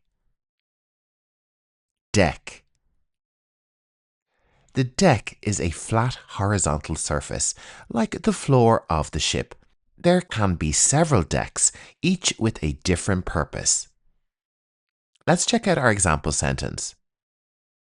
Passengers were asked to stay on the main deck during departure. Term number 11, galley. Galley. The galley is the ship's kitchen, a compact space where meals are prepared and cooked. Hot meals are served daily from the galley. Term number 12, helm. Helm. The helm is where the ship is steered, the wheel or tiller that controls its direction. Our example sentence is, take the helm while I check the charts. Term number 13, knot. Knot. A knot is the standard maritime measurement of speed. 1 knot equals 1 nautical mile per hour. That's about 1.85 kilometers. The vessel is traveling at 15 knots. Wow, you're really getting far with this lesson. Well done. If this is your first time with Learning English Pro, make sure to drop a like and subscribe to the channel for lots more professional English. And you can join me daily at 4 p.m. GMT for daily conversation and quizzes. Lots of fun with the Learning English Pro community. Let's get back to our lesson. Term number 14, cargo manifest. Repeat after me. Cargo manifest. The cargo manifest is a detailed list of everything on board, all the goods, equipments, and supplies. It's required for customs, safety, and record keeping. Let's check out our example. The customs officer reviewed the cargo manifest before clearance. Term number 15, Mayday. Repeat after me. Mayday. Mayday is the international emergency call used in life-threatening situations. When a crew sends a mayday, every nearby vessel is required to listen and assist if possible. The radio operator sent a mayday after the engine room caught fire. Term number 16, ballast. Repeat after me. Ballast. A ballast refers to weight placed in the lower part of a ship, often water stored in ballast tanks to improve balance and stability. The crew adjusted the ballast tanks to balance the vessel. Term number 17, watchkeeping. Watchkeeping. Watchkeeping means staying alert and monitoring all ship operations during your assigned shift. Watchkeeping officers must remain alert during night navigation. Term number 18, pilot. Pilot. A pilot is an expert mariner who boards a ship to guide it safely through local waters, especially near ports, harbours, or narrow channels. Let's check out our example. A harbour pilot boarded the vessel to guide it safely to berth. We're down to our final 2 terms. Well done for getting this far, and don't forget to subscribe. Term number 19, berth. Repeat after me. Berth. A berth is the assigned spot where a ship is docked or anchored in a harbour. This word can also mean a crew member's sleeping space on board. The ship was assigned berth number 7 at the port. And now it's time for term number 20. Well done for getting this far. Hull. Hull. The hull is the main body or outer shell of the ship. It includes the bottom and sides of the vessel, and it's what gives a ship its shape and buoyancy. Let's check out our final example sentence. Divers inspect the hull for signs of damage.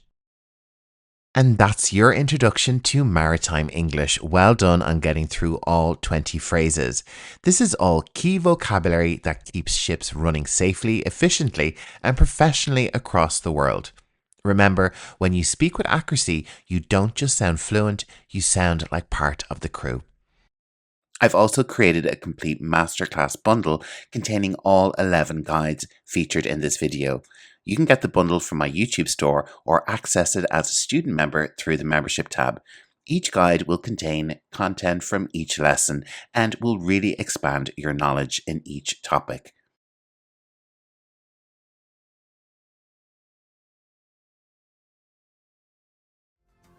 Hi, I'm Jer, your online English teacher, and this is Learning English Pro, the #1 channel for real-world professional English.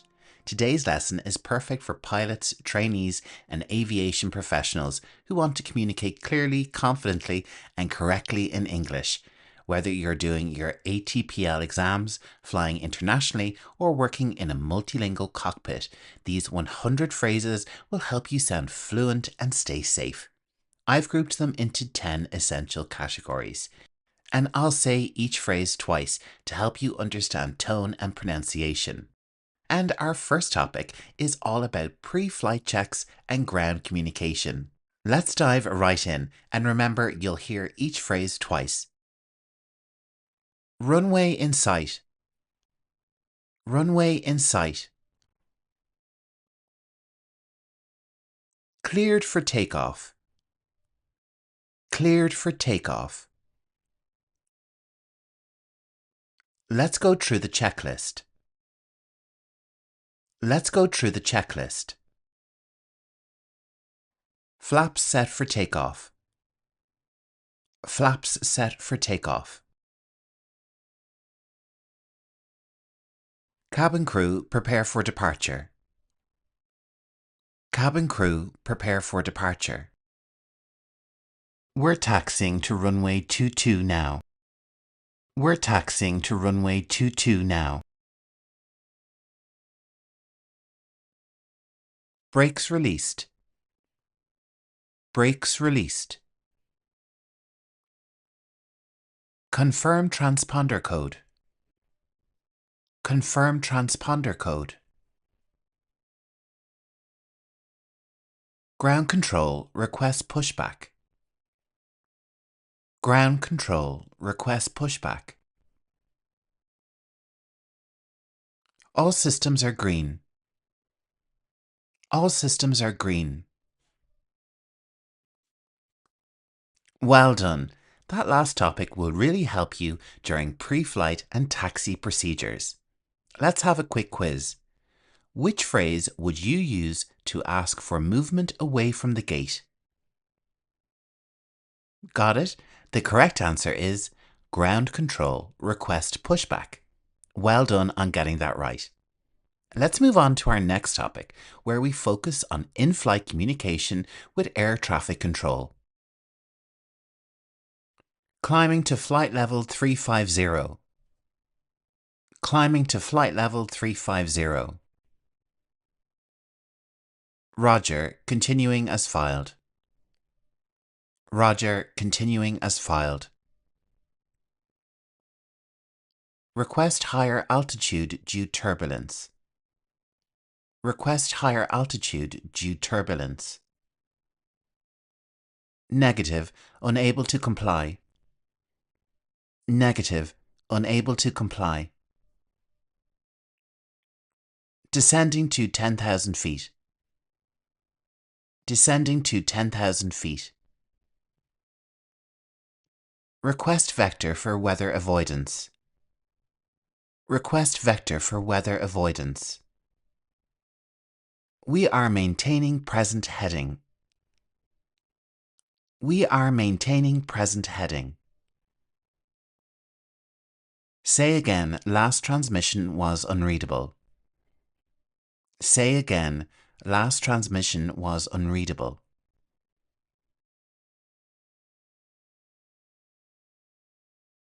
Contact approach on 121.3.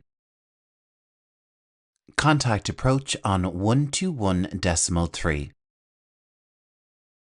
We have traffic in sight. We have traffic in sight. Excellent, well done. Strong air traffic control communication is key to flying safely in controlled airspace. Now it's quiz time. Which phrase would you use to ask for a change in altitude due to weather? Do you have it? The correct answer is request higher altitude due turbulence. Well done if you got that right. You're doing great. Now, let's move on to our next section, cockpit teamwork and communication. Let's run a quick briefing. Let's run a quick briefing. I'll handle the radios. I'll handle the radios. Do you want to fly this leg? Do you want to fly this leg? Cross-check complete. Cross-check complete. We have a slight deviation left. We have a slight deviation left. Can you monitor the fuel gauges? Can you monitor the fuel gauges? I'll take control. I'll take control. Let's switch to alternate comms. Let's switch to alternate comms. I'm seeing a warning on engine 2. I'm seeing a warning on engine 2. We need to double check the weather. We need to double check the weather. Great work. That section is vital for teamwork and avoiding human error. If you want to learn more about each of the phrases covered in this lesson, make sure to download the PDF guide. Each phrase in the guide comes with a language explainer, which really helps build comprehension for English for pilots. Now, quiz time again. Which phrase would you use when switching the pilot flying the plane? The correct answer is, I'll take control. Okay, let's keep going. Next up is passenger announcements and updates. Ladies and gentlemen, welcome aboard. Ladies and gentlemen, welcome aboard. Please fasten your seatbelts. Please fasten your seatbelts. We'll be taking off shortly. We'll be taking off shortly. Weather at our destination is clear. Weather at our destination is clear. We're expecting some turbulence. We're expecting some turbulence. Cabin crew will begin service soon. Cabin crew will begin service soon.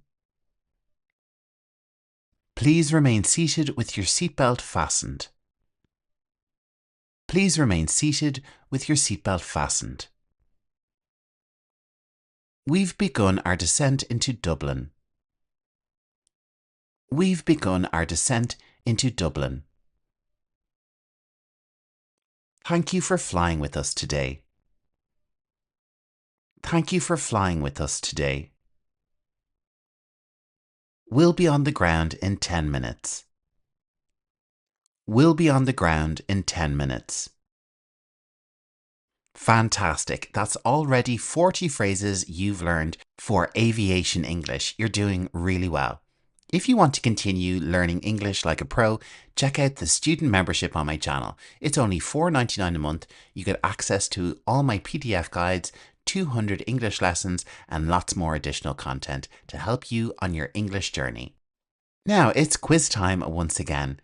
Which phrase informs passengers that you're starting to land?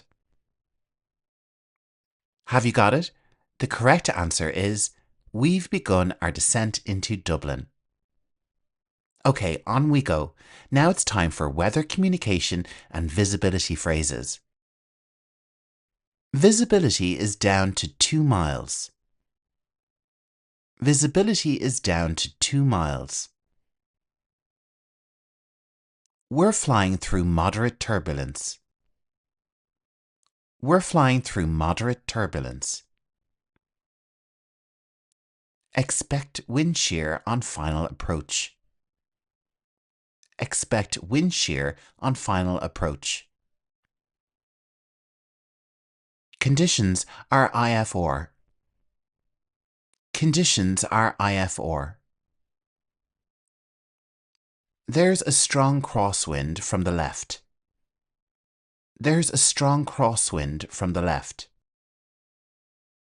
Light rain reported at the field. Light rain reported at the field. We're icing up. We're icing up. Let's activate the anti-ice system. Let's activate the anti-ice system. Visibility is improving. Visibility is improving. We'll hold until the weather clears. We'll hold until the weather clears. Well done. Understanding weather talk is crucial for safety and decision making. And that last phrase means we're halfway through our 100 phrases. You're doing a fantastic job. Let's have another quiz question. Which phrase means that you're going to delay landing due to weather?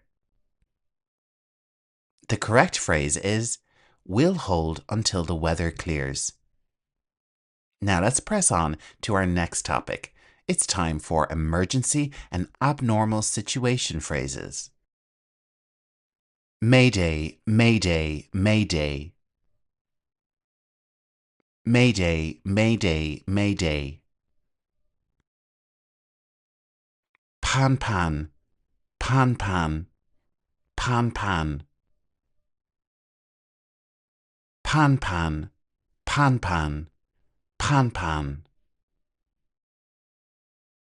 We've lost engine 1. We've lost engine 1. Smoke in the cockpit. Smoke in the cockpit. Declaring an emergency. Declaring an emergency. Request immediate return to base. Request immediate return to base. We need emergency services on standby. We need emergency services on standby. We're shutting down engine 2. We're shutting down engine 2. Hydraulic pressure is dropping. Hydraulic pressure is dropping. Cabin pressure is stable now. Cabin pressure is stable now. You handled that really well. These phrases are vital when things go wrong. Now, it's time for a question. Which phrase would you use for a life-threatening emergency? Yes, the correct answer is Mayday, Mayday, Mayday. Now, let's move on to topic number 7. These next phrases are all about navigation and route changes. We're off course by 5 miles. We're off course by 5 miles. Let's correct heading to 220. Let's correct heading to 220. We're deviating due to weather. We're deviating due to weather. Next waypoint is Baker. Next waypoint is Baker. Request direct to Tango. Request direct to Tango. We're entering controlled airspace. We're entering controlled airspace. Confirm next fix. Confirm next fix. ETA to destination is 1430. ETA to destination is 1430. Let's recalculate fuel burn. Let's recalculate fuel burn. Request reroute due to congestion. Request reroute due to congestion. Wow, that's some really strong navigation talk there. It keeps flights efficient and safe. Okay, quick quiz time. Which phrase asks to skip intermediate waypoints? Yes, the correct answer is request direct to Tango. Let's move on to topic 8, runway and landing communication. Clear to land runway 09er. Clear to land runway 09er. Gear down and locked. Gear down and locked. Final approach established. Final approach established. Winds calm. Winds calm. Runway is wet. Runway is wet. Go around. Go around. Request short final. Request short final. Vacating runway left. Vacating runway left. Braking action is medium. Braking action is medium. Runway lights in sight. Runway lights in sight. Great job! Those phrases are essential during the most critical phase of a flight. And which of those phrases would you use to cancel landing and try again? Yes, the correct answer is go around. Well done for getting that right. We're approaching the end of our 100 phrases with topic 9. Now let's explore technical and systems communication. Autopilot is engaged. Autopilot is engaged. Fuel pumps are off. Fuel pumps are off. Flight director is giving a left turn. Flight director is giving a left turn. Engine parameters normal. Engine parameters normal. We've got a warning light on. We've got a warning light on. Rebooting the FMC. Rebooting the FMC. Standby instruments are active. Standby instruments are active. Reversion to manual control. Reversion to manual control. Anti-skid system is off. Anti-skid system is off. Switching to APU power. Switching to APU power. Wow, that's really impressive. You're now really flying like a pro with this English. Let's quiz you. Which phrase reports control is no longer automatic? The correct answer is phrase number 88, reversion to manual control. Well done if you got that right. Are you ready for the final section? Let's cover radio clarity and standard English. Say again, please. Say again, please. Stand by. Stand by.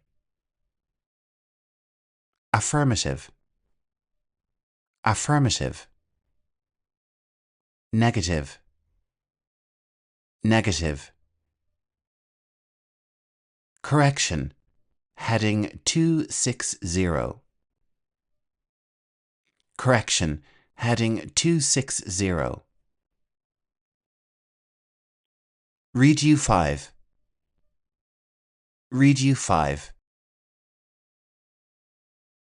How do you read me? How do you read me? Wilco. Wilco. Break break. Break break. Monitor 118.2. Monitor 118.2. Excellent job. Standard phraseology keeps everyone on the same page, and that's all 100 phrases done. And how about one more final quiz question? Which phrase means you will follow the given instruction? Correct. The answer is wilco, which means will comply. You've just learned 100 powerful English phrases every pilot should know. Well done for making it all the way through. Don't forget, I've also created a complete masterclass bundle containing all 11 guides featured in this video. You can get the bundle from my YouTube store or access it as a student member through the membership tab. Each guide will contain content from each lesson and will really expand your knowledge in each topic.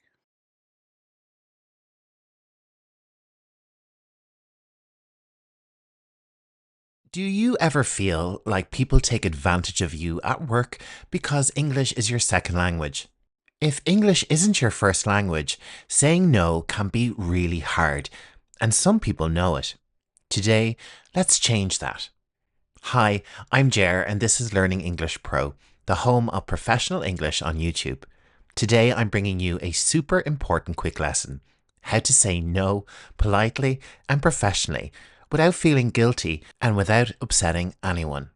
So if you're ready, let's dive into 10 powerful phrases you can use to say no at work politely but firmly. These will cover common situations you'll face, from face-to-face conversations with your boss or co-workers to polite emails. So let's get started. So our first situation is one we've all had a moment of. It's late in the day and your boss asks you if you can stay later to finish up some extra work. Maybe it's 5 p.m. on a Friday and you feel that pit in your stomach. You don't want to seem unhelpful, but you've got your own life outside of work. How do you push back without sounding rude? Here's your first phrase. I'm sorry, I can't stay late tonight. I have personal plans I can't change. This phrase is clear and respectful. You start with I'm sorry to sound polite, then firmly state you can't stay late. Saying I have personal plans is a perfect general excuse. It shows you have other commitments without oversharing. The words plans I can't change sends the message that your time is spoken for, so your boss is less likely to press further. Our next scenario is one we can all relate to as well. Imagine your manager piles another project on your desk when you're already swamped at work. It's tough because you want to be a team player, but you physically can't do everything. Rather than burning out or doing a poor job, it's better to set a boundary. I have too much on my plate at the moment, so I won't be able to take this on. Here, saying I have too much on my plate is an idiom meaning I'm very busy with my current tasks. It's a professional way to signal that your workload is full. Notice the polite tone. You're not saying I won't do it in a harsh way. You're saying you won't be able to, which is softer. Let's move on. Now picture this. A co-worker asks you to cover their tasks or help finish their work on top of your own. Maybe they say, could you help me out? I just can't get it done. You like your colleague, but you're under pressure with your own deadlines. How can you refuse without hurting the relationship? I wish I could help, but I'm swamped with my own work right now. Starting with I wish I could help shows empathy. You would help if you could. However, I'm swamped with my own work is a strong but polite justification. Swamped is a great business English word meaning extremely busy or overwhelmed. By saying that, you're making it clear that you have no spare capacity at the moment. If you're finding these phrases useful, please hit the like button and subscribe to Learning English Pro.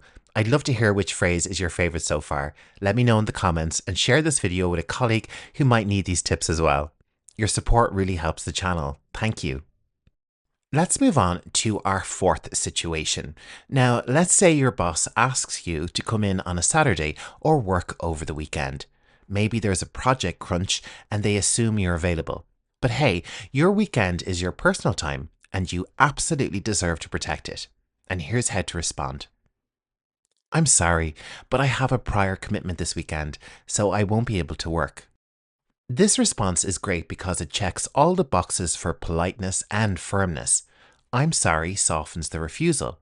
Saying you have a prior commitment is a professional way to say, I already have plans, perhaps with family, friends, or just resting. You don't need to specify here.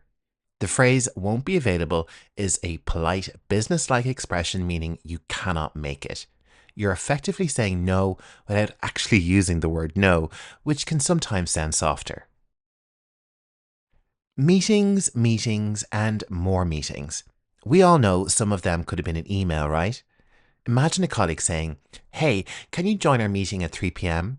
But you know the meeting isn't relevant to you or you have more important work to do. It's fair to decline, but you should show that you'll still stay informed. I won't be able to attend that meeting, but I'll catch up on the notes afterward. This phrase is polite and solution-oriented. I won't be able to attend is a respectful way to say you cannot go. By immediately adding, but I'll catch up on the notes afterwards, you demonstrate responsibility. You're showing that even though you can't be there, you care about what happens. Let's roll on. Have you ever been invited to after-work drinks or team outing when you just can't, or maybe simply don't want to, go? It's a bit of a tricky road because it's social and you don't want to seem unfriendly. Maybe a colleague says, come on, join us for a quick drink after work. If you need to decline, do it in a friendly way. Thanks for inviting me, but I'll have to pass this time. This response is warm yet firm. It starts with thanking for inviting me, which shows you appreciate the offer. Then, I'll have to pass this time is a gentle way to say no. The words have to make it sound like you really don't have a choice. You're compelled to skip, perhaps due to other plans or just needing to rest. And adding this time suggests that maybe next time you might join, which softens the refusal. Sometimes you might be asked to do something that's really not your job. Maybe it's far outside your expertise or just beyond your current capacity. For example, your boss might say, could you handle the budget report? I know you're not in finance, but just this once? You want to be a team player, but it's totally fine to set a boundary. I'm afraid that's outside my scope, so I won't be able to take it on. Here we use the polite softener, I'm afraid, which in business English is a gentle way to introduce bad news or refusal. The phrase outside my scope means not part of my duties or expertise. By saying that, you're indicating it's not that you don't want to help, but you're just not the right person for the task. Our final three phrases are great for using in email responses when you have to decline or refuse something. I'm including these because a lot of our professional communication happens in writing. Have you ever opened your inbox to find a meeting invite for a time you just can't do? Maybe someone from another department invites you to a meeting that conflicts with your schedule. You need to decline politely over email. Here's an example of what you could say. Thank you for the invitation.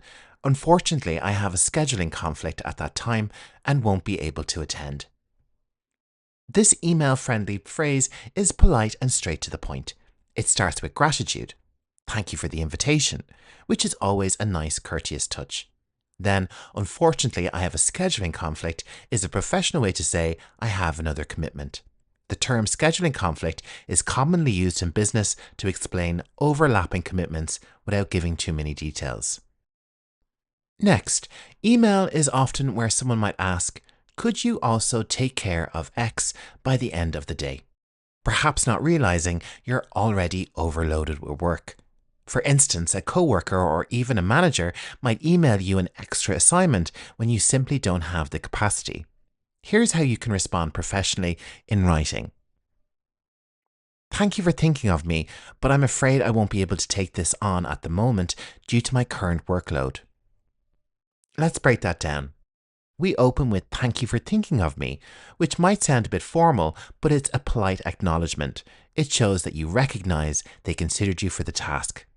Then, I'm afraid I won't be able to take this on at the moment is very courteous.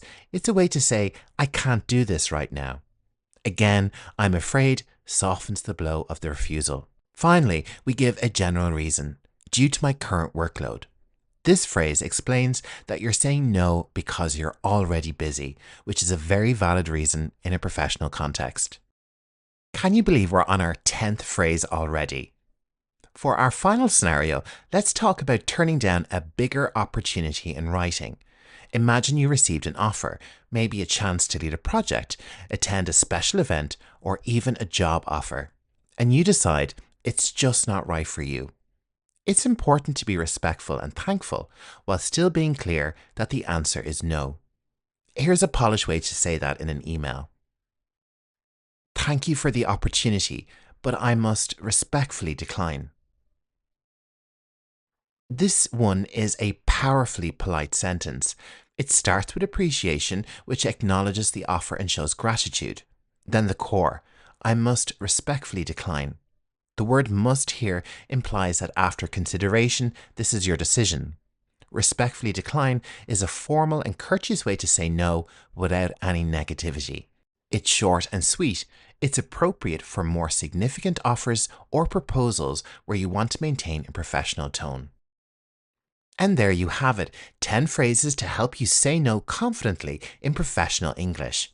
Learning to say no is tough, especially if you're afraid of offending people or if you're used to saying yes to everything. But remember, setting boundaries is a key professional skill. You can be polite and firm at the same time.